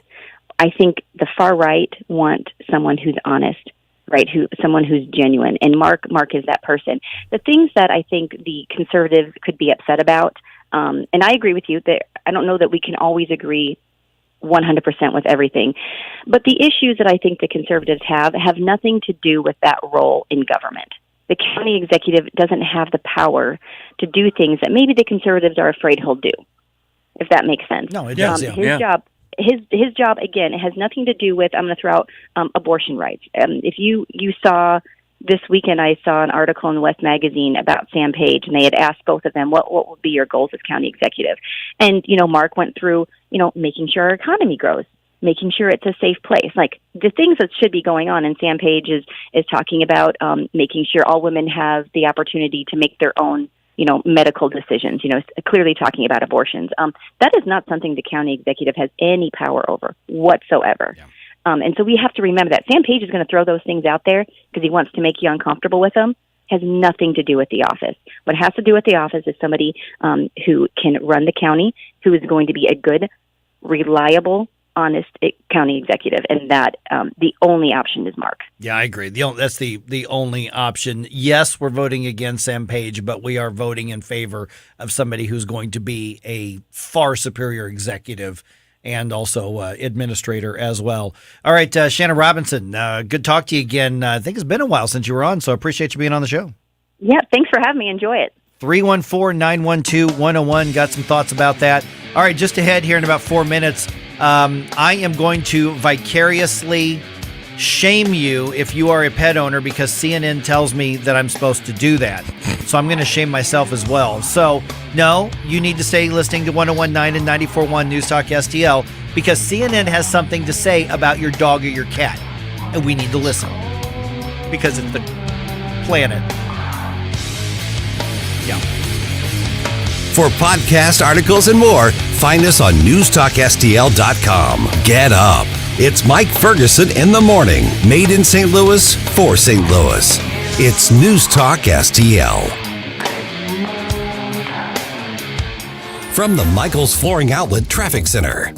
This report is sponsored by Blindster.com. 61 southbound stop-and-go traffic from Route P to I-70. This is from an earlier accident on 64 at Lake St. Louis Boulevard. All lanes have reopened in that area, but there is a slowdown as you approach Lake St. Louis Boulevard. 70 eastbound after Zumbel, there is a disabled vehicle on the right shoulder. Traffic is slowing as you approach Mid-Rivers Mall Drive. Westbound 70 at Zumbel, there is construction work that has the left lane closed until about 2 p.m. this afternoon. Do you need new blinds or shades? Blindster.com offers custom-made blinds, shades, and shutters shipped directly to you at prices less than big box retailers.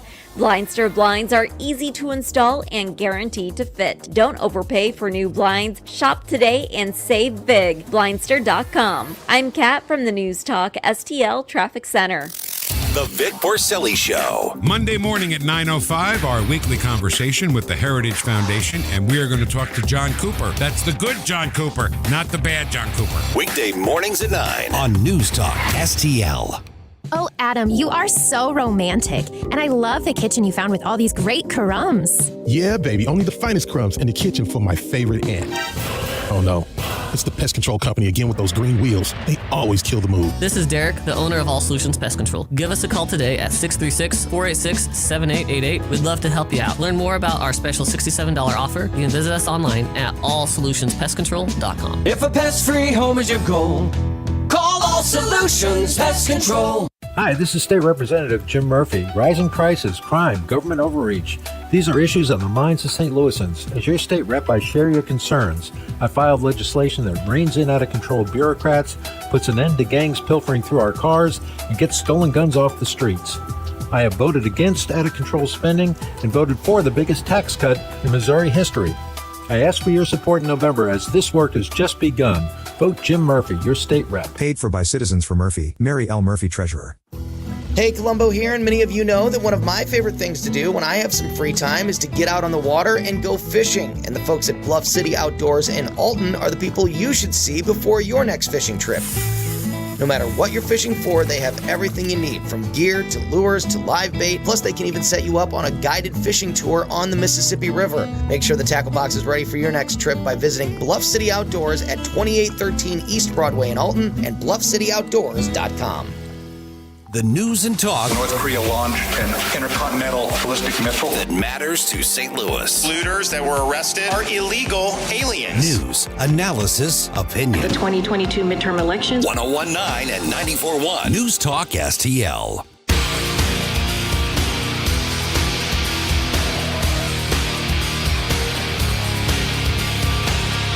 Talk lines are open now at 314-912-1019. Get up, St. Louis. It's Mike Ferguson in the morning. This is News Talk STL at 101.9, 94.1, 99.1 HD3 and newstalkstl.com. I feel ashamed of myself, guys. Why? Because I have a pet. Apparently, that's a shameful act now. According to CNN, the fact that Rachel and I have Rosie the cat, we should be very ashamed of ourselves because we are contributing to the climate catastrophe, people. Just from having an animal? Yes. Yeah, because of their carbon paw print. Their words, not mine. No, really? I'm just saying. Yeah. No, seriously? Yeah. They keep shooting themselves in the paw. Yes, they do. Precisely. So, the latest, well, as the Blaze puts it, scapegoat for climate change is your dog or your cat. According to CNN, pets have the negative impact on the planet. And they posted, and I've got the article here, that says ways for you to reduce your carbon paw print. I'm actually not kidding this. The first thing they say is you got to do an assessment of your pet's diet. Okay. For the planet. It said, I'm just going to read their words here. Okay. First and most importantly, responsible pet owners considering making significant changes to their pet's diet should discuss it with their veterinarian to make sure it's right for their animal's needs, which means don't sue us if your animal dies. Yeah, that's all that is. But it goes on to say dogs are omnivores and don't necessarily need to have meat every meal, let alone sirloin steak. So they encourage you to have a more of a plant-based and insect-based diet for your dog. How about no? No. My dog was a carnivore. If I didn't give him meat, he would find it in the backyard. That's right. Yeah. Sometimes I wanted him to. Yeah. Take care of the vermin problem. So, no. How about no? I know that the politicians that want voters, the media that want viewers and listeners do not want to piss off animal lovers. Oh, man. They just don't. We can be brutal, man. And so CNN is really not doing themselves any good. What about this suggestion? Lab-grown meat. No. Ew. No. Why do you hate the planet? You mean the red slime? That red slime? You just hate sludge? the planet. No. The veterinarian they're quoting here, who's a member of Vets for Climate Action, Veterinarians for Climate Action. Oh, my God. So you know she's somebody to take seriously. Absolutely. She says, and I'm quoting here, insect-based pet foods can be nutritionally complete and are starting to come onto the market around the world. They can also be a solution for some pets that have food allergies to traditional protein sources. Right. Mm-hmm. And, of course, then they talk about cutting out, waste, obviously, in the fact that you need to change your litter into something that's more recycled, but it's going to stink up your house. No. Also no. Why do you hate the planet? Wait, is it litter just basically like tiny rocks? I would think. Yeah. So what's the problem? We're just We're just putting the rugs. I don't hate the earth. I just hate stink in my litter box. See, here's the thing though, is that those little rocks, which are essentially, I mean, they're all organic materials. It's cracked up, clay basically, but you've got to mine them to get them, and that hurts erosion, and therefore goodness. You have to mine them. Come on, really? I know. Those are the same people that give people trouble for walking on the earth. Right.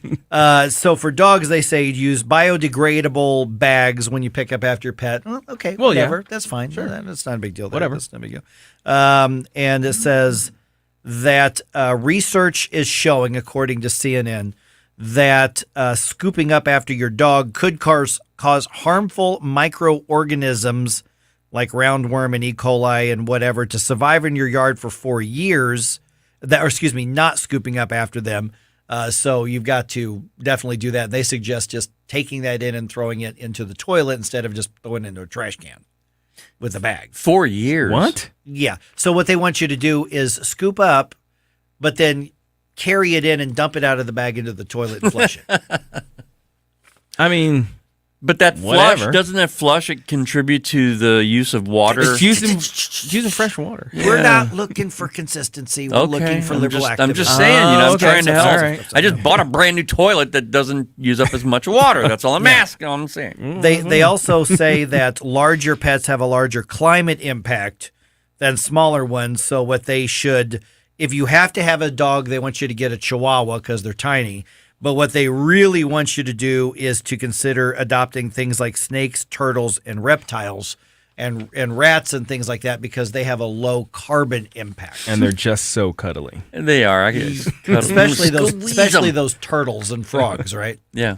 I got this one snake that kind of has a purr. It sounds like a rattle, so I don't know what's going on with that. But he's so happy when he sees me. He's so happy when he sees me, and he loves when I give him tight hugs. There is a frog. There is a frog in my yard that if you scratch his head, he'll lean into it. I'm just telling you. No. There was one. I am not making this up. At the front door here at the radio station one morning, it was sitting in front of it. This was back in the summer, and I leaned down just to kind of push him, to nudge him to hop away. And he leaned in, and so I was like, okay, I'll pet the frog. Yes. And he leaned in on it, and it was just here at Union Station. I'm thinking, where did you come from? We're surrounded by train tracks. Yeah. Where on earth did you come from? Frogs like some scritches. frogs like scritches. Yeah, they do. And I don't know where that frog went. He's hanging around. There is a frog in my front yard, and I see him all the time, and I go to pet him, and he leans wherever I'm petting. Mm-hmm. It's so funny. I was going to say, I normally would not have believed you, except that happened in the front by the front door here in the summer. But I can't hug him. So. Well, you can. You'll just hear a pop, and that'll be the end of him. Oops! Oh no! But here's the thing: is who goes through and who's on the news beat that writes about, okay, what we really need to do is people who take care of animals. I mean, aren't animal rights activists typically on the left, the people who take in all the animals? Let's go after them and tell them they're hurting the earth for what we know is a non-existent climate crisis to start with. But we're going to find a way to shame absolutely I swear, these people are not going to be satisfied until everybody is wearing sackcloth and eating dirt. And traveling by buggy. Living in a hole in the ground, eating bugs. Yeah. No pets, no happiness for anyone. Interesting article on Red State was published. Are we seeing the end of the era of AOC? That was written by Brandon Morse from Red State. We're going to talk to him at 8:04 here on 1019 94.1 News Talk STL.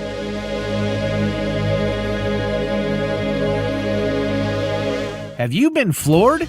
Not until you've gone to Michael's Flooring Outlet. They've been a locally owned and operated family business for more than 28 years.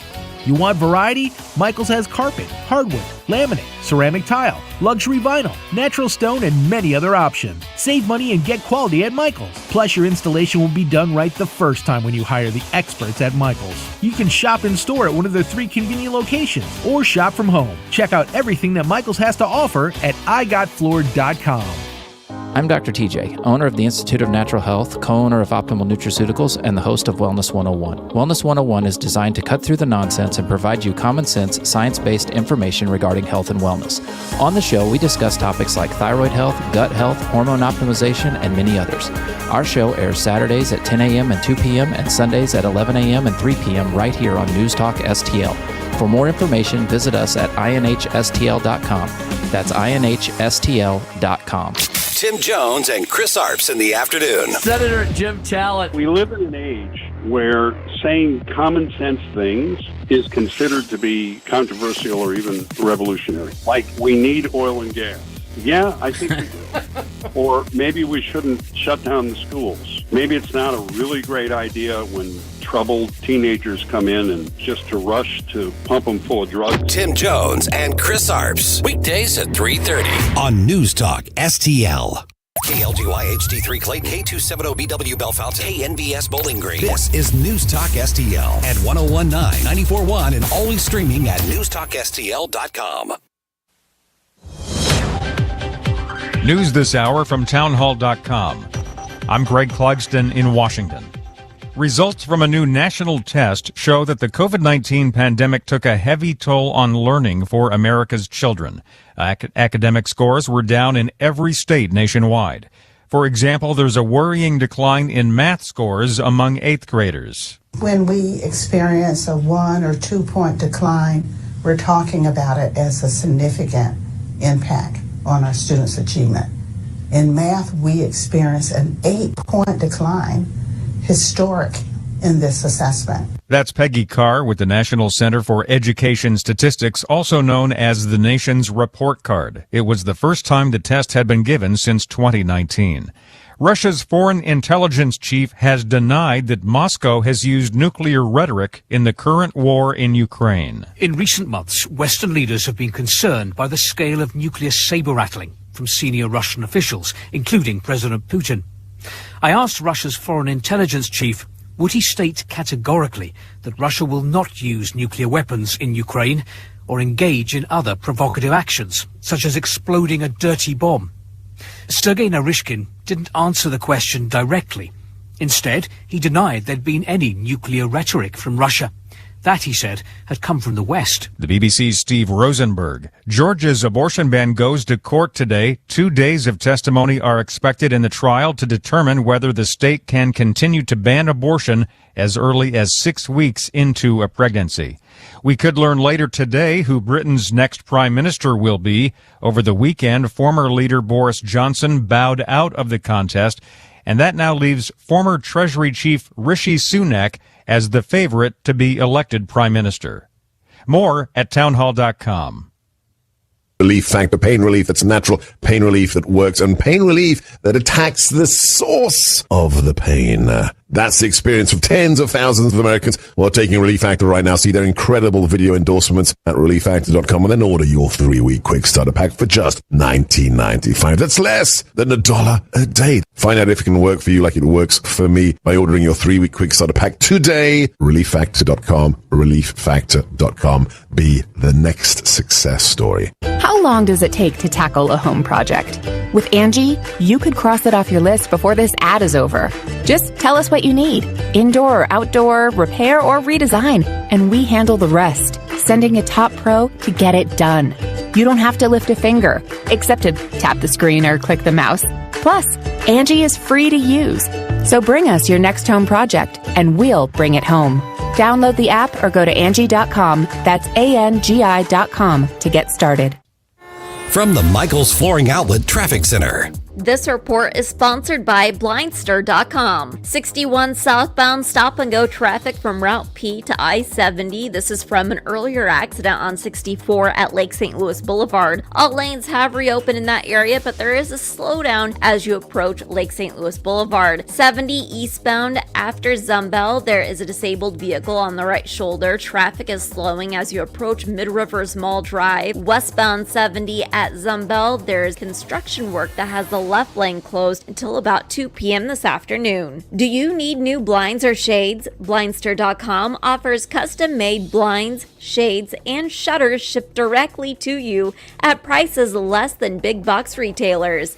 Blindster blinds are easy to install and guaranteed to fit. Don't overpay for new blinds. Shop today and save big. Blindster.com. I'm Kat from the News Talk STL Traffic Center. From the News Talk STL Weather Center. Breezy and mild but dry this morning. Temperatures near 70 degrees downtown, into the 60s in the outlying areas, and a windy, warm day with south winds gusting in excess of 30 miles per hour possibly this afternoon. The high temperature 78 degrees. Maybe a lone shower or sprinkle as we get into the afternoon, but significant rain moving in tonight through tomorrow.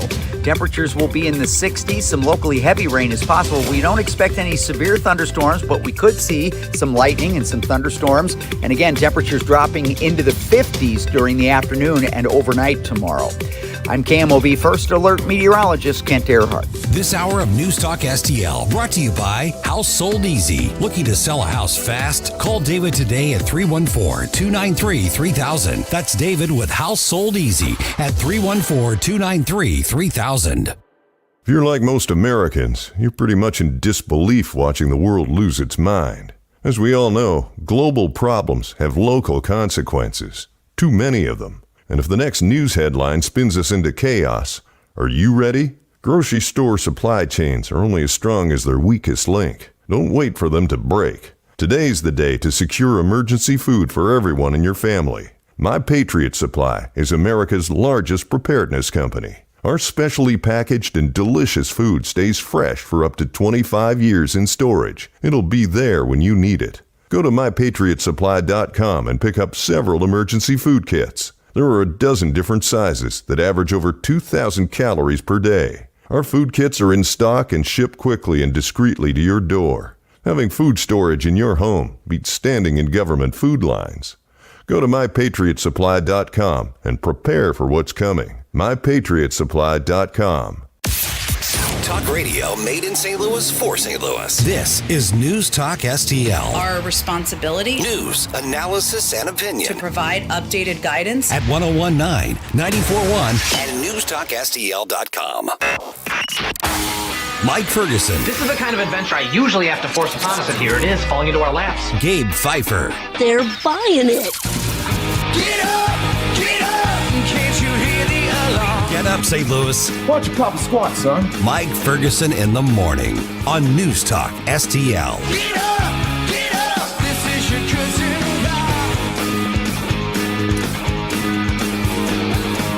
Rob. I'm telling you right now, you really want to be listening at 8:35. There is a federal bill that is proposed called the Stop the Sexualization of Children Act. You would think that everybody can agree that we should not be sexualizing little children, right? 100% should be voting on that. Yeah, we can't agree on that politically in this country right now. So at 8:35, we're going to hear from the folks at the American Principles Project because that bill would deny federal funding to any public entity that uses a public facility to push sexual material onto children. Nothing wrong with that. You would think that would be easy, but it's not. So we're going to hear that conversation with John Schwepp from the American Principles Project right around 8:35, like I said. Also got an update for you around 8:20, some of the local news, including a boil order. We've got a school that's closed in the area because of a water main break that happened, and got some updates on some lawsuits that affect everybody who's got kids in college or who has recently been in college as well. I'm Mike Ferguson. It is, what the heck time is it? Coming up on 8:08 right now. So a lot going on here. The big news, I think, over the weekend, a couple different things that happened. One is Tony Weaver, who, of course, was the Sam Page appointee into the St. Louis jail. He pled guilty to 4 federal counts of wire fraud. Of course, the Page administration trying to distance itself from their good buddy, Tony Weaver, and saying, oh, yeah, well, we fired him, but, we fired him for a total different set of reasons. And no, that corruption has nothing to do with us. Yeah, they also hired him. Yeah. And he's been around county government for a long time. He was a Page ally, without any doubt. He was a supporter of Page. Also, the St. Louis Post-Dispatch endorses Mark Mantovani in the race for county government. Now, let's not be hypocrites here. I mean, we assumed that the the Post-Dispatch was going to endorse Sam Page because, Sam Page is the left-wingy guy and the Post-Dispatch is a left-wingy paper. But I was surprised when I saw that. I would not have paid any attention to the Post-Dispatch if they had endorsed Sam Page. So is it fair to also pay a lot of attention or not pay attention when they endorse Mark Mantovani? I think, one, it sent some shockwaves through the political kind of world in the St. Louis region, not just St. Louis County, but through the whole St. Louis region. Because, one, everybody was surprised. I mean, when was the last time the Post-Dispatch endorsed anybody with an R in front of their name? But the bigger question, and we had a conversation with Shannon Robinson about this, which you can hear on the Newstalk STL podcast before the next probably 2 hours or so. We're going to have that posted, is that it's not so much a reflection on maybe the Post-Dispatch, definitely not a reflection on Republican voters or Republican campaigns. We know the Post-Dispatch hates Republicans. Is it showing that Sam Page is losing the Democratic base of voters because at some point there's a line for them and they say no more? The incompetence, no more. The corruption, no more. The cronyism, no more. At some point has Page just crossed the line to where even the Post-Dispatch has said enough is enough. As dismissive as we are about the Post-Dispatch, I still think that it has some impact on people on the left. And when you combine that with the fact that the St. Louis County Police are backing Mantovani and the Ethical Society of Police, I think that's actually a bigger one, in my opinion. Particularly in North County, I think it's a bigger one. Yeah. But here's the thing: don't get tempted for those of us who are saying the right vote in this case, without a doubt, is Mark Mantovani. That's the correct vote. I don't think there is a political or an economic, and I'm going to say it, or a moral excuse to vote for Sam Page at all. I don't care if you are a Republican or a Democrat. There is no excuse to vote for him, given the history that we've seen from him over the past 6 years. If you're 4 years, I guess. Yeah. If you're a business owner in St. Louis County, one reason why you should vote for Mantovani because he's a business owner and he knows business. The other thing is be afraid of the potential of Sam Page if he gets elected again and what he is potentially able to do and what he wants to do. Well, look at the results as well. Fewer people live in the county. People left for St. Charles County and in some cases Jefferson County, in some cases Franklin County. I don't think anybody's going to Illinois. But his results have been businesses put out of business because he's a bad executive and a bad policymaker. He's lost in court time and time again because he overstepped his authority, because he doesn't have any respect for the laws that restrain government. But the results of his tenure in office so far have been fewer businesses, have been fewer residents, have been his attacking schools and shutting them down through authority it turns out he didn't actually have. And the results have been that there's now a $41 million budget shortfall that leftists are already saying, well, we got to raise taxes to make up for it. And this is before you get into every aspect of corruption and lack of transparency that we've been following for the nearly year and a half that the station has been on the air. He's given us a constant set of things to talk about because of all of his corruption and because of all of his lack of transparency. So Mark Mantovani comes along. He's run for office a couple times as a Democrat. Republicans need a candidate. Mark Mantovani says, I really want to serve in that office, and we really need to get rid of Sam Page. So the Republicans make a deal with him, and I think they made a very smart deal. Mm-hmm. I think this is the one person who can beat Sam Page. So I say all of that to say this. The St. Louis Post-Dispatch endorsement is telling. I'm not on the left. I don't know how influential it is. Maybe it is with people on the center left. Maybe it is even with liberals. I don't know. It has no influence on people on the right. That's for sure. Yeah. But I say all of that to say that this does possibly show a crumbling leftist base, definitely a centrist base.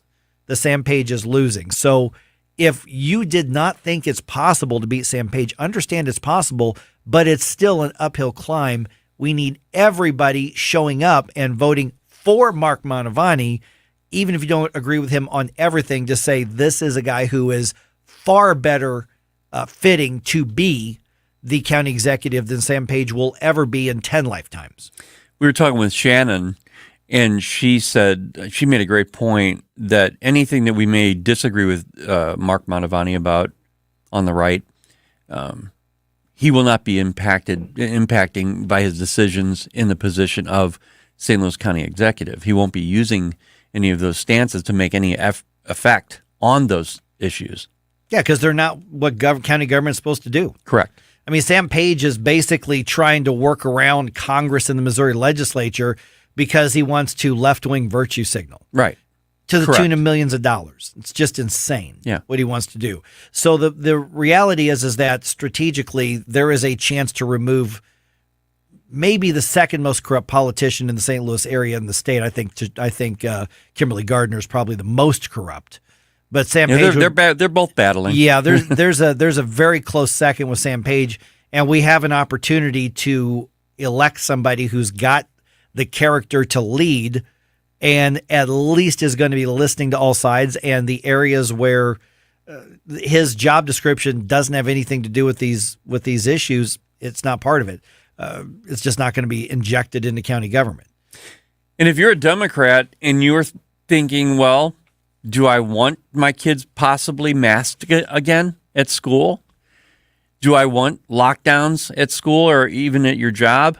I mean, that potentially is there. This didn't go away. We even reported on that, Mike. Well, the left wing probably wants their kids masked up again, but they're going to stick with Page no matter what. It's the common sense people who are center left who right now are being told, listen, there really is another viable option here, without a doubt.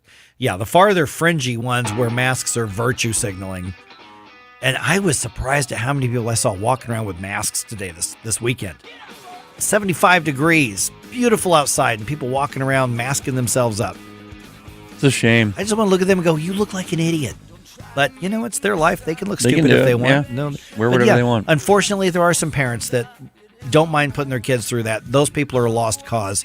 We have to outnumber them on Election Day. Yeah. 314-912-1019. This is 1019 and 94.1 News Talk STL. I have had enough of this. Turn my eyes to your indifference. Stop right now before you blow us off. For podcast articles and more, find us on NewstalkSTL.com. Get up, can't you hear the alarm? Get up, this is your cousin car. Get up, what are you waiting for?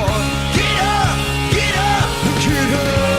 Get up, St. Louis. It's Mike Ferguson in the morning. Made in St. Louis for St. Louis. It's News Talk STL. You want to give me more information? From the Michaels Flooring Outlet Traffic Center. This report is sponsored by Blindster.com.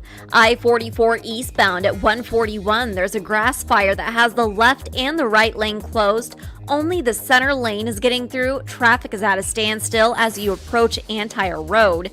55 northbound stop-and-go traffic, Carondelet to Gasconade. The roadway is reduced to 2 lanes for construction work. Blindster.com was started in 2010 to provide custom blinds, shades, and shutters at affordable prices. Their blinds are easy to install and shipping is free. Don't hire an expensive professional.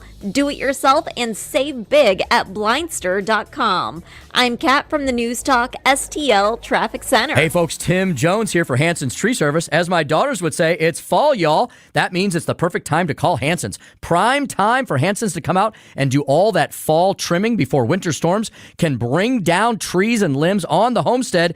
Get on the Hanson's schedule for winter dormant oil applications to protect your trees from insects taking shelter over the winter, and a perfect time for Hanson's to put you on a preventative plant health care program. Everything you need for winter can be found at Hanson's. Hanson'sTree.com. Report cards may not always be the most fun things for kids to get, but they are important. Their grades show how well they're doing in class and where they might need improvement. But why shouldn't schools get grades too? And shouldn't parents be able to see how their child's school compares to others? We at the Show Me Institute strongly believe the answer is yes. And that's why we came up with the Missouri School Rankings Project. Click on the website moschoolrankings.org and it's all there. rankings and letter grades for all the schools in Missouri. The rankings are based on several categories, such as student performance in English language arts and math, ACT scores, and graduation rates. Then we take the rankings and come up with a grade point average, just like your child has. Each school and district has a grade, and the website is easy to use.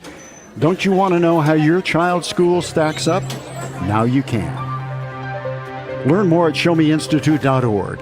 The Show Me Minute has been brought to you by Show Me Institute and Show Me Opportunity. Fox News commentary. Nancy Pelosi advises fellow Democrats to change the subject when it comes to inflation. Yeah, Nancy, you'd like that, wouldn't you? I'm Tommy Lahren. More next. Businesses don't run on automation or algorithms alone. What powers businesses are your people and the people they serve. At Cintas, your dedicated service reps understand what you need to help you keep your employees feeling safe, comfortable, and performing their best. So your business can too. For workwear, essential cleaning products, first aid and safety supplies, and fire protection services, visit Cintas.com. Oh, I'm ready! And get ready for the workday. Term voters care most about inflation and the economy, which is probably why Democrats don't want to talk about or own up to either. Speaker Pelosi admitted it on Sunday's edition of CBS's Face the Nation when she said when she hears people talk about inflation, the subject needs to be changed. She also noted that other countries have higher inflation as if that's supposed to make cash-strapped and struggling Americans feel better. No, Nancy. But still, Nancy feels confident about Democrats' electoral chances in November, despite the fact the latest polls from even the New York Times indicate big gains for Republicans on November 8th, largely because Americans have more trust in the GOP to fix the economy and lower inflation. No duh. Democrats are living on false promises and a prayer right now. In 2 short years, they've managed to make everything worse from top to bottom and everywhere in between. Unless you're voting on wokeness, rainbows, and butterflies, you'd be an idiot to keep checking the box D for Democrat. I'm Tommy Lahren. Hey, it's Katie, reminding you to subscribe to our show podcast so you never miss anything that happens here at News Talk STL. Get our podcasts every day on the show pages at newstalkstl.com or just subscribe to your favorite shows on Spotify, Apple, Google, Amazon, or anywhere else you get your podcasts.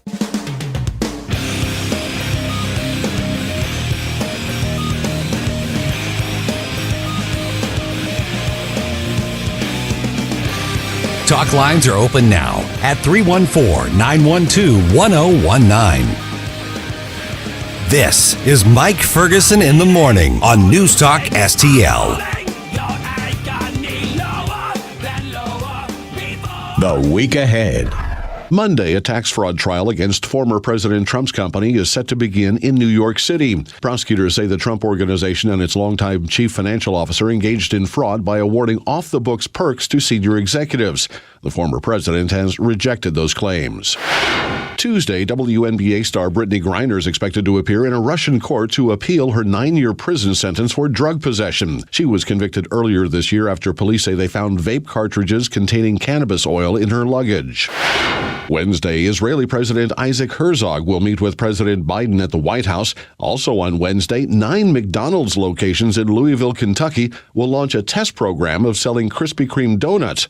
Customers will be able to choose glazed, chocolate iced with sprinkles, or raspberry filled individually or in packs of 6. Friday will see the start of Major League Baseball's World Series. And that's a look at your week ahead. I'm Rich Dennison, Fox News. Now, in case you missed it, and you may have missed it because this is something that happened late in the afternoon on Friday, which is when politicians and lawyers and other media like to bury things. I'm not saying they were trying to bury it. I'm just saying is this happened at the time people would like to bury things. Tony Weaver, who was once a fairly high-ranking appointee of Sam Page, pled guilty to 4 federal wire fraud charges and admitted to defrauding the county government. Now, he was a fairly high-up official in the county jail system appointed by Sam Page, and I don't know what his sentencing date is, and there has been no sentencing announced at this point, but he did go to federal court on Friday late afternoon and pled guilty. So he going to get something, probably a fine. I don't know if he's going to get any jail time, but yet another example of the culture of corruption in the Sam Page administration. Yeah, it's one thing when if you got rid of someone and you found out a year and a half later that they were involved in some corruption elsewhere, then you were cleared. But they're claiming that, oh yeah, we got rid of the guy. that just doesn't float because it was happening under Sam Page's watch. Right. Yep, exactly. By the way, I just, for fun, looked up Sam Page's website for his campaign website. Yeah. Even though the St. Louis Post-Dispatch endorsed Mark Mantovani, Sam Page is claiming to have that endorsement on his website right now. If you go to Sam Page's website right now, you will see the endorsements that include the St. Louis Post-Dispatch. That's par for the course, though, if you think about it. Yep. So he's lying on his website as we speak right now. So no matter what anyone else says, but Sam didn't say it. Right. So it must not be true. Right. Yeah, it's right there next to like Planned Parenthood and all these left-wingy activist groups that he's claiming the endorsement from. But he's literally lying on his website as we speak right now. If you don't believe me, go to his website right now, and you'll see he's claiming the endorsement of the St. Louis Post-Dispatch. That's a whole new level there, Sam. That's a whole new bubble. You're something. Hey, you're living in. I'll put it that way. You are something, Sam. That's for sure. All right. Federal Appeals Court temporarily blocking President Biden's student loan relief plan. Fox News' Alexandria Hoff has the story. The 8th Circuit Court of Appeals has granted an emergency stay blocking the president's plan, but only until the court can make its final decision. The White House wasted no time issuing a statement about this, writing, quote, "Tonight's temporary order does not prevent borrowers from applying for student debt relief at studentaid.gov, and we encourage eligible borrowers to join the nearly 22 million Americans whose information the Department of Education already has." Now, this federal court response was prompted by a lawsuit brought by 6 states, one that had been dismissed a day prior by a lower court. It ruled that the states had lacked standing there. Okay, so either way, some student loan payments are going to resume in January. And for a lot of people, that's going to hit hard. People have been accustomed to not paying, $300, $400, $500, maybe even $600 or more in their student loan payments. But after going on 3 years, that's going to resume. And so that's going to change a lot of things for a lot of people. Those payments are in all likelihood going to resume on January 1st. If you want to still apply for the loan forgiveness portion, you've got until December 31st to do that. Terrible public policy, but that's the timeline for that program if you want to try to get 10 grand knocked off of your student loan bill. All right.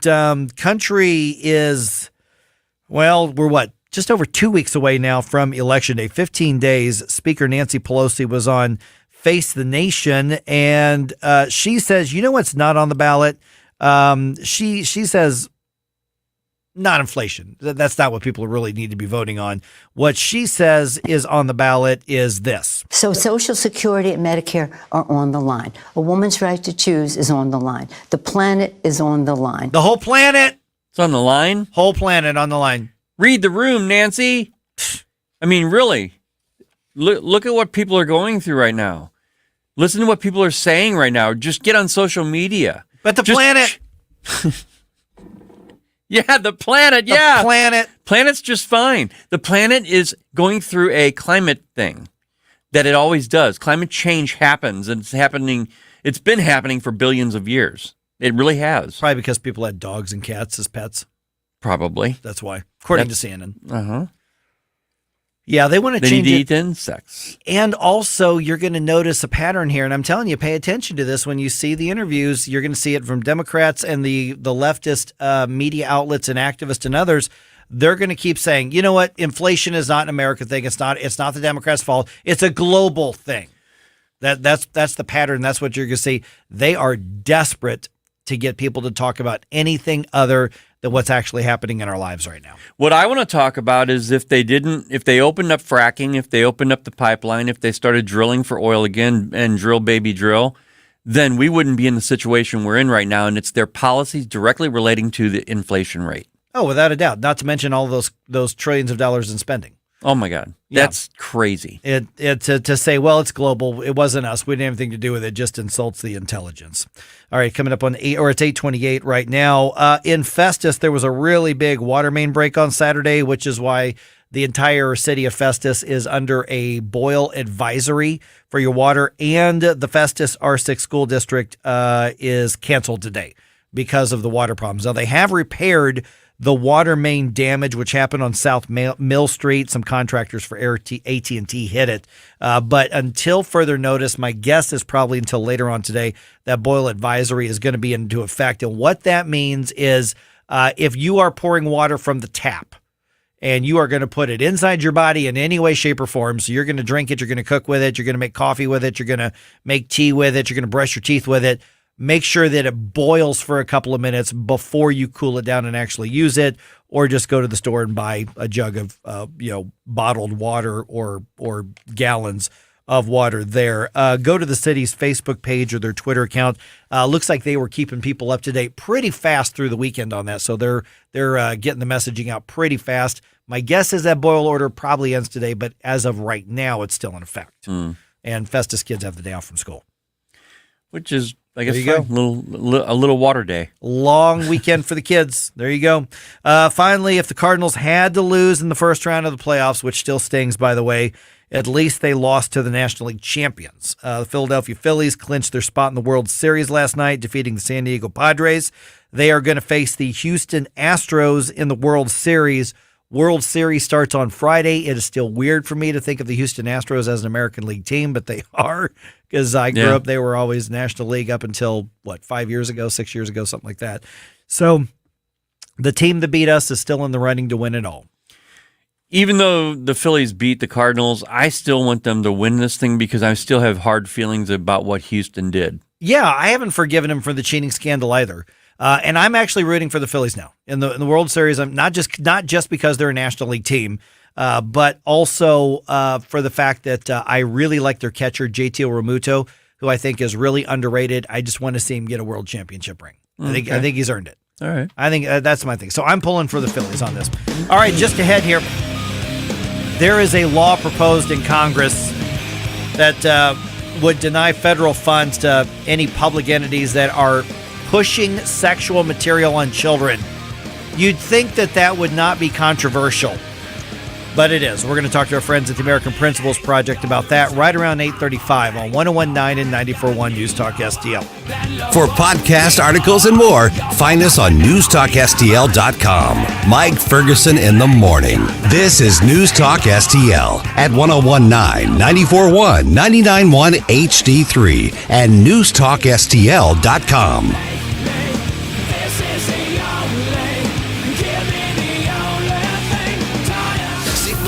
Place to talk. Because that's where the votes are getting stolen. When you get into the facts and logic and reason thing, it drives me crazy because you're right. I call it the oh my God virus. News Talk STL. News, analysis, opinion.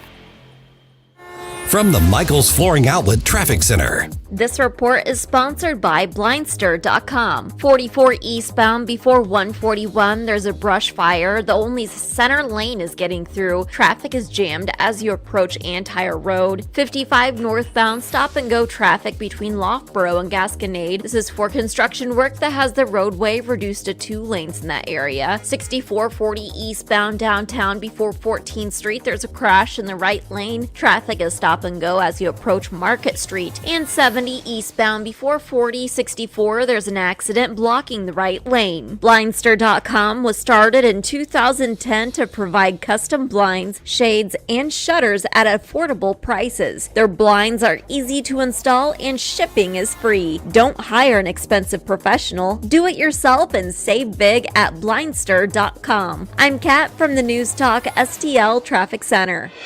From the News Talk STL Weather Center.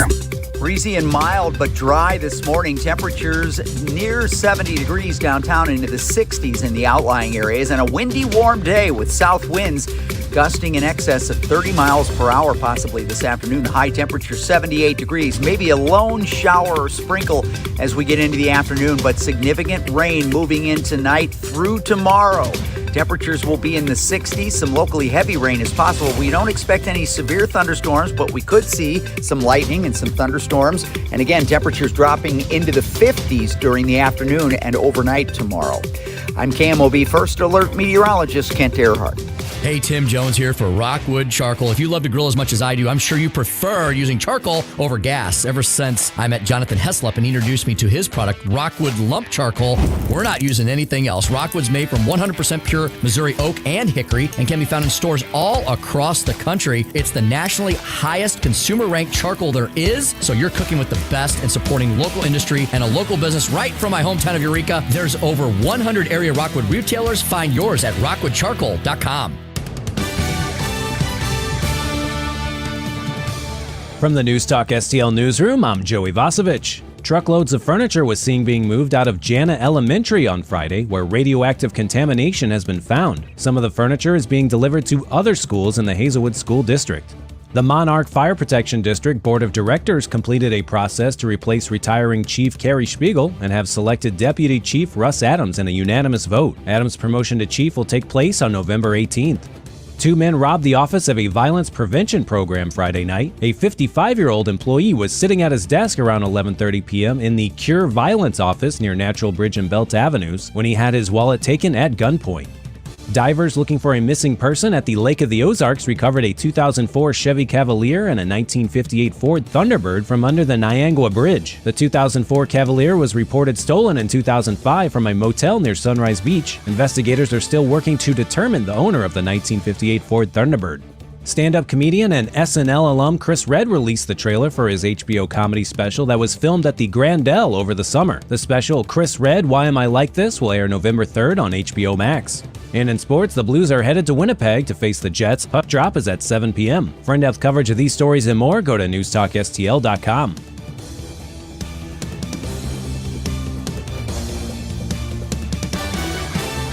The Range St. Louis West is Missouri's best indoor shooting range. With 20 climate-controlled lanes, over 70 firearms available to rent, and the best staff in the business, you're guaranteed to enjoy every minute of your time with us. Our impressive showroom is full of the latest and greatest offerings from the best manufacturers in the business. Need an optic, spare magazines, holster, or any other accessory? Let our professional staff help you find exactly what you need and get it installed for you. Mention you heard us on Newstalk STL and save $100 on your membership and enjoy even more goodies. The Range St. Louis West. Are you ready?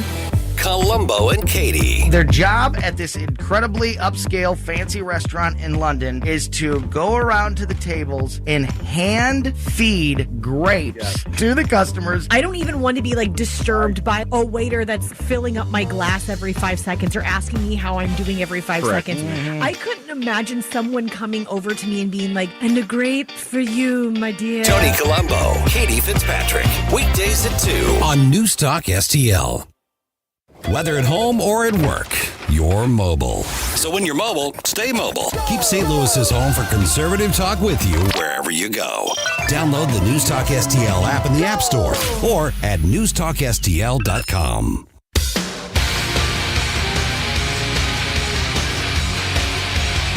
Talk lines are open now at 314-912-1019. Get up, St. Louis. It's Mike Ferguson in the morning. Made in St. Louis for St. Louis. It's News Talk STL.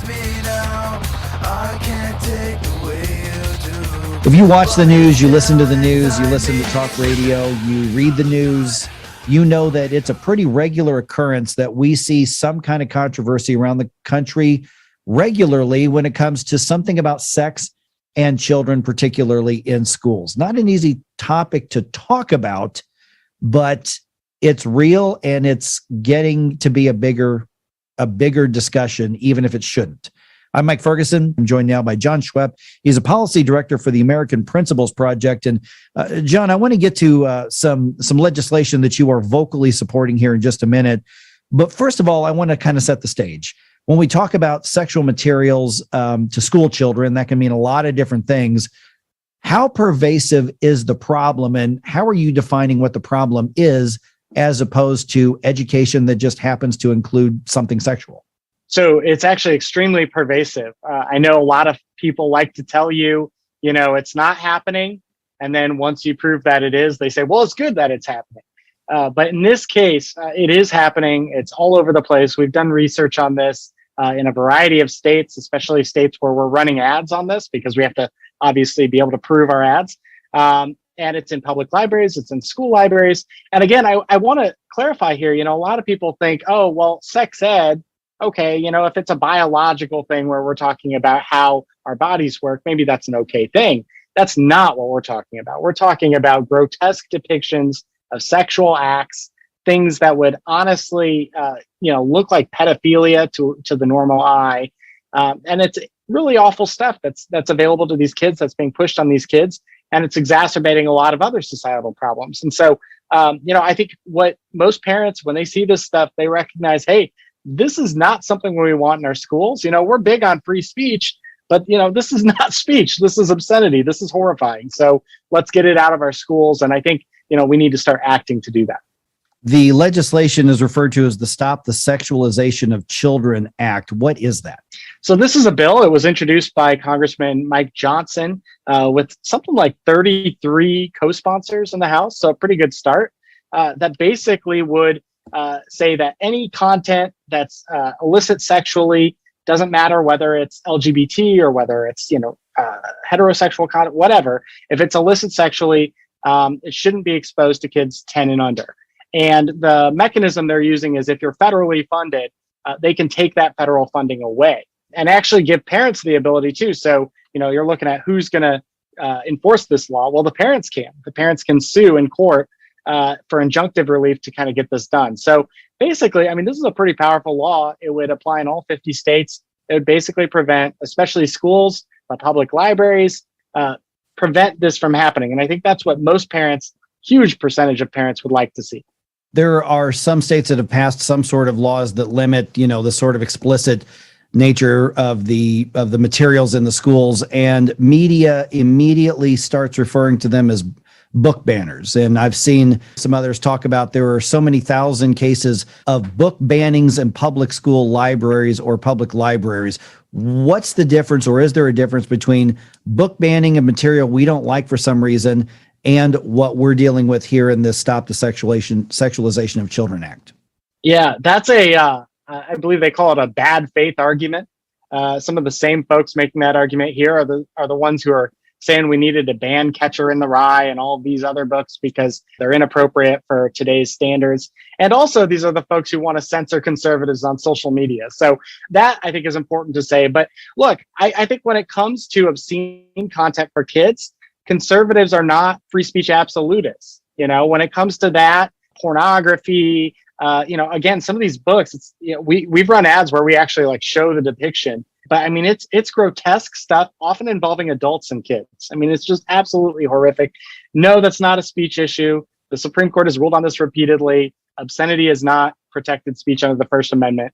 And so that's what we're talking about. We're open-minded. We want to have kids read all sorts of different things to help them with their critical thinking and really think independently. But this crosses a line, and I think most parents would rather have that talk with their kids when they're a little older than say 6, 7, or 8. We are visiting with John Schwepp from the American Principals Project. Granted, John, it's been a long time since I've been in the school system, but I don't remember anything remotely close to what we're talking about now. And I'm not that old. I just turned 50. I'm not that old. At least I tell myself that. But when it comes to these types of materials, some of the things that we are seeing, and I've seen some of the pictures that you're describing. I had a school board member send some of these and say, "Can you believe I found this in our library?" The overt sexuality, it almost seems like there's, I guess some people use the word indoctrination. Others would say recruitment. Is that what's happening, or are we just talking about we want kids to have a variety of perspectives when it comes to sex and gender? No, I think it's the bad word that people use is grooming, but I think that's what it is. When you look at some of these books, it is very much encouraging. The Supreme Court has ruled on obscenity and how it refers to kids, and they talk about material that basically causes you to have sexual thoughts. And so when you're talking about kids that are 6, 7, and 8, they're not having those yet, right? These are innocent kids. But once you start putting that into their heads and putting this awful material, on their minds, of course, you're sexualizing them at an early age. And by the way, there's been plenty of studies on this, but when you sexualize kids at an early age, they're much more likely to be abused by an adult later on, right? So I think it's just awful stuff. And, again, I think there's a debate to be had on whether we should do sex ed in schools. I know some folks have good faith beliefs on both sides of that debate, but that's not what this is. I don't think, I don't want to get too grotesque, but like nobody should be teaching 6, 7, 8-year-olds about oral sex. That just doesn't need to happen. And I think that's what a lot of these books are doing. And so we need to put a stop to it and make that a parent's choice, not something that schools are pushing on children.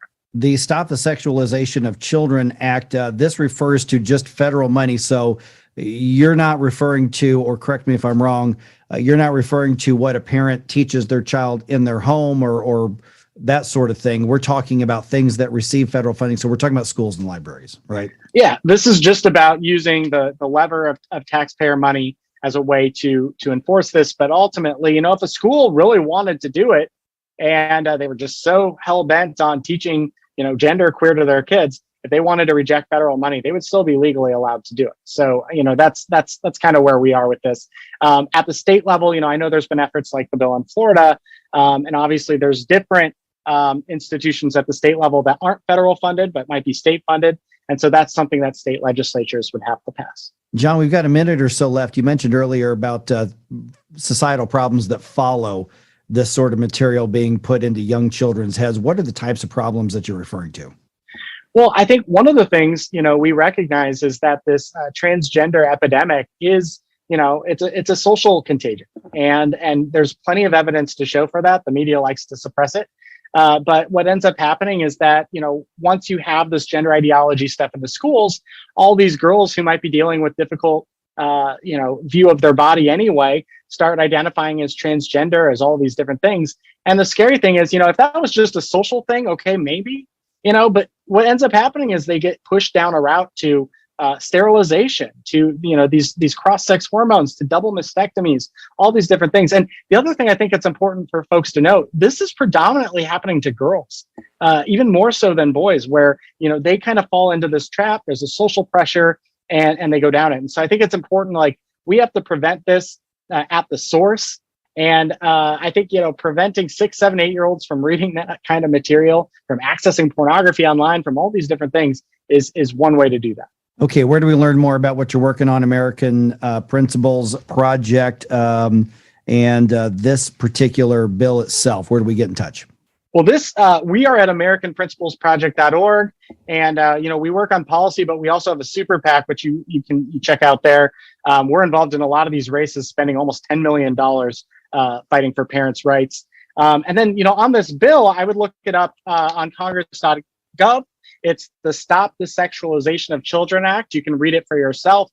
Very good legislation. Mike Johnson introduced it, and we really appreciate him for his work on this. All right, John, thanks so much for the information. Hey, thanks so much for having me.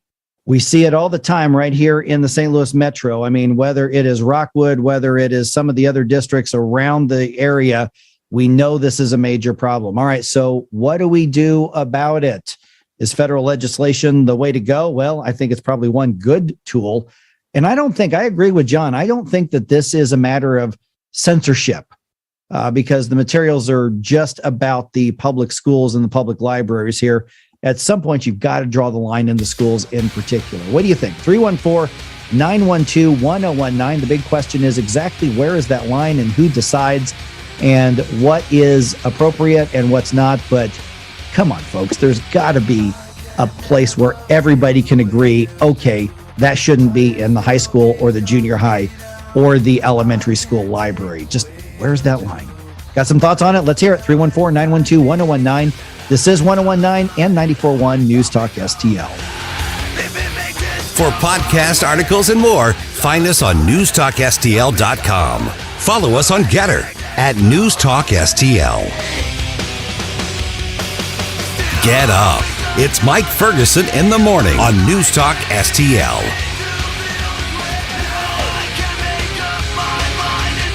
From the Michaels Flooring Outlet Traffic Center.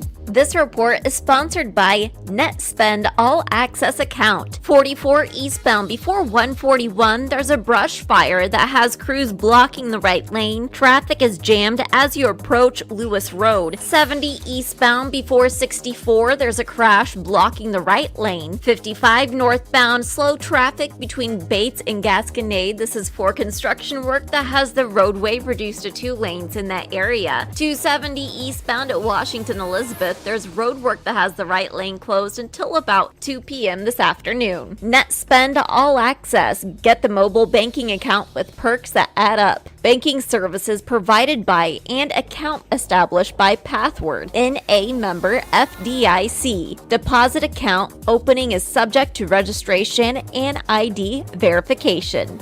Terms and costs apply. I'm Kat from the News Talk STL Traffic Center. Columbo and Katie. Monday marks 2 weeks and 1 day before the midterm elections. State Rep Nick Schroer joins me as we get you all the news and headlines you need to know to start your week. Weekdays at 2 on Newstalk STL. When you read financial news updates, popular headlines include inflation, 401ks, and taxes, but bottom line, it all comes back to the number one fear, which is running out of money. If you're close or in retirement, you have 2 big jobs: protect your life savings and create income for retirement. So how do you do that? You call Steve All and the team at the All Financial Group, and you put together a customized, comprehensive plan. Start checking off those boxes for income for life, tax-free retirement, and much more. Let's sit down and talk about your questions, because I think that's the most important thing that it is out there. It's what questions do you have? Call today, 636-230-8824. That's 636-230-8824. Or go to yourmoneymattersstl.com. Investment advisory services offered through Retirement Wealth Advisors, LLC. By contacting us, you may be provided with information about insurance products, including annuities, licensed in Missouri and Illinois. What a beautiful weekend it was. There were probably some folks who got out and decided to go do a little house hunting, driving around the St. Louis area saying, ooh, that house looks good. Maybe I should call that number on the sign in front of the house. Don't do that. Call Rodney and Jen instead. Mike Ferguson here with the Wallner Homes for Rodney and Jen Wallner with the Wallner Home Selling Team with Berkshire Hathaway. Boy, that was smooth. But what is smooth when you call them at 314-810-SOLD. The last thing you want to do is call that listing agent who's on that sign in front of a house to say, tell me about that house. Their job is to get the most money out of you possible, not get you the best deal possible. Before you call that number, you call Rodney and Jen at 314-810-SOLD. First of all, they're going to be able to give you a lot of great advice. Whether you sign a contract with them or not, they'll still give you the good advice because that's the kind of people that they are. Also, they're going to guide you through the process. The market is weird right now. We all know that. Does that mean that nobody should buy or sell a house? No, probably not. Does that mean you should? I don't know. Rodney and Jen are the experts. That's why I go to Rodney and Jen when I need advice on anything related to real estate. I call them at 314-810-SOLD. That's what you should be doing as well. Once again, 314-810-SOLD. 314-810-SOLD. The midterm election. Decision 22 News. It's going to put some pressure on all of us to up our game. Decision 22 Analysis. A midterm election route. Decision 22 Opinion. You're going in for a problem. Decision 2022 happens on Newstalk STL. Like us on Facebook at Newstalk STL. Get up. It's Mike Ferguson in the morning. This is Newstalk STL at 1019, 94.1, 99.1 HD3 and newstalkstl.com. A couple people have posted on the Rumble chat box. They noticed, for those who are watching the stream, that I don't have the eye patch on today. And I'd mentioned that I'm trying to ease my way out of it. Now, I don't know if you've noticed this, Ken, but I can't really open my eye just yet. I didn't really want to say anything. Yeah. Because I didn't know where you were on it. Yeah. You know? So because everybody was so great about the well wishes and all the prayers. And I just can't say thank you enough. And I promise to keep everybody updated. So over the last few days, I've been trying to go as long as I can without that eye patch on. I mean, if I can force my eye open, I can do that a little bit. And the vision is starting to come back. Like I'm that actually hurts to do that, but if I cover up my good eye and I open the eye that was damaged, Like I can start to see some of the big screen, like the clock in front of me. I can read what that is. No, that's good though. Yeah, so it's starting to clear up. It's very, very fuzzy, but if both eyes are open, then everything is really fuzzy as well. So it hurts to open your eye? It's very headachy because what happens is my good eye is doing all the work, and then my bad eye makes everything fuzzy, which I think then confuses my brain, and I got enough issue with that anyway for everything else. So if I have to like drive or have to have something where I absolutely have to have everything as clear as I possibly can, then I'll definitely use the eye patch, like when I drive home in a little bit. And I've got this little, it's like a Cheaters. It's like a reading glass, except it's like a monocle. It's a monocle. Well, it is a monocle. Yeah. And so I've got it, just on this little necklace. And it was funny because I ran into Paul Kurtman on Friday after he was on with us. He was coming in and doing a little bit of production work, and he sees this. He's like, "What is that?" I said, "Oh, it's like a reading glass, except for people with only one functioning eye." And he thought I'd gotten into some like weird cult or something, and that was going to be my oracle or something like that. Okay. Like, no. If there's anything that's really close up front to me, then I need this, because the good eye is the one that I had the laser correction vision on, and that was set to be my long distance eyes. So I can read everything completely clear across the room. When I'm driving, I can read it, far away, just clear as day. But the eye that I use to see stuff up close is the one that had the retina problem and the one that had to have the surgery on. And so if I'm looking at anything close, I've got to have this little thing. My wife thought it was funny because I'm like staring through this little monocle like I'm 114 years old. And she's like, "Oh, that's cute." I'm like, it's not cute. It's really frustrating. But what I need, and I'll ask for everybody's help on this, because what's going to have to happen now is on this one eye, I'm going to have to go get a contact lens. Because when they do the surgery on the eye, they actually put something behind my eye, which kind of compresses it because there's now something back there.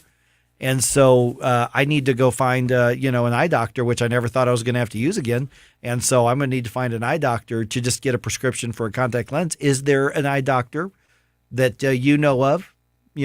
Send me an email, put a note up on the social media, tweet at me, whatever. If there's an eye doctor I should check out, because what's going to happen from here, and the surgeon already told me what's going to happen, is if you've had a retina reattachment surgery like I did, and I don't think they know why, but that accelerates cataracts.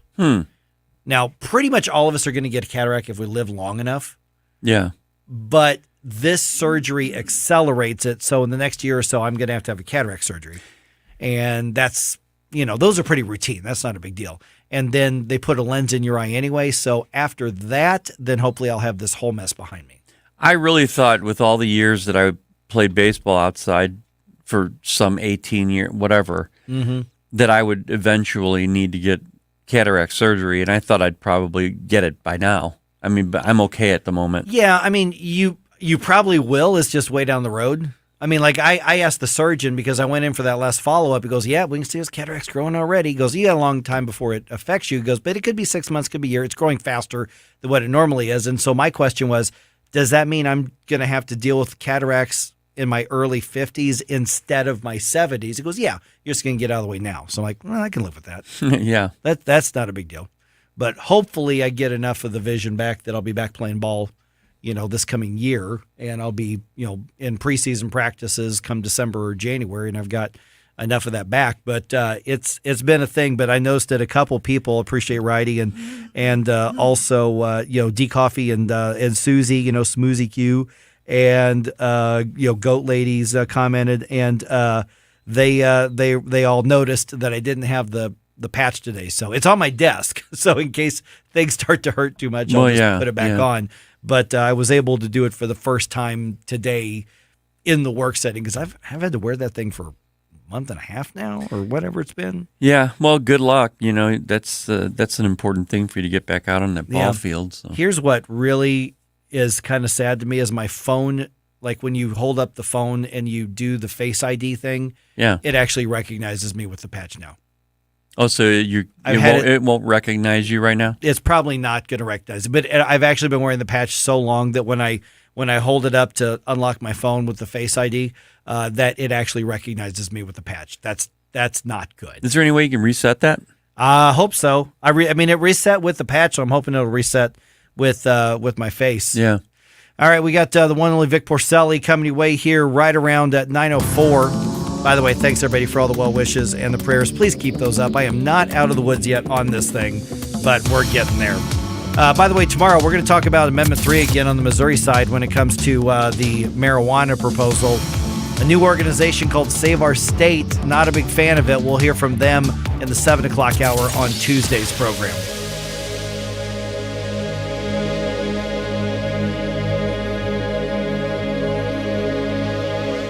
Newstalk STL is proud to have Doug Voss of Safe Money Radio as part of our lineup each week. Doug has been a staple on St. Louis radio for many years as one of the leading financial experts in the area. Doug and Safe Money Radio is on 3 times every weekend, but in case you miss anything, you can check it all out at DougVossSafeMoneyRadio.com or call 844-676-SAFE. That's 844-676-7233. Doug Voss is a registered representative. Securities offered through DHL Securities, LLLP. Member FINRA and SIPC. Do you have a property that is more hassle than it's worth? Hi, this is David with House Sold Easy, and I buy houses cash. If you own a property and you want to sell it fast at a fair price, call me at 314-293-3000. Do you own an ugly property, a behind on mortgage payment property, a lazy tenant that won't pay rent property, a too much junk and clutter property, or even a, hey, I'm curious about a fair cash offer property? Well, don't worry. I buy them all, and I want to make you a fair cash offer. Call me at 314-293-3000.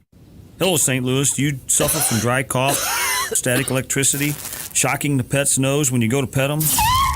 Then you're in need of an April Air whole home humidifier. Jones Air and Water will install an April Air 600 model in the month of October for $650. For all News Talk listeners, find us on the web at joneswater.com or call us at 636-899-1040. You can be a filter or buy a filter. Jones Air and Water, 636-899-1040. KLDY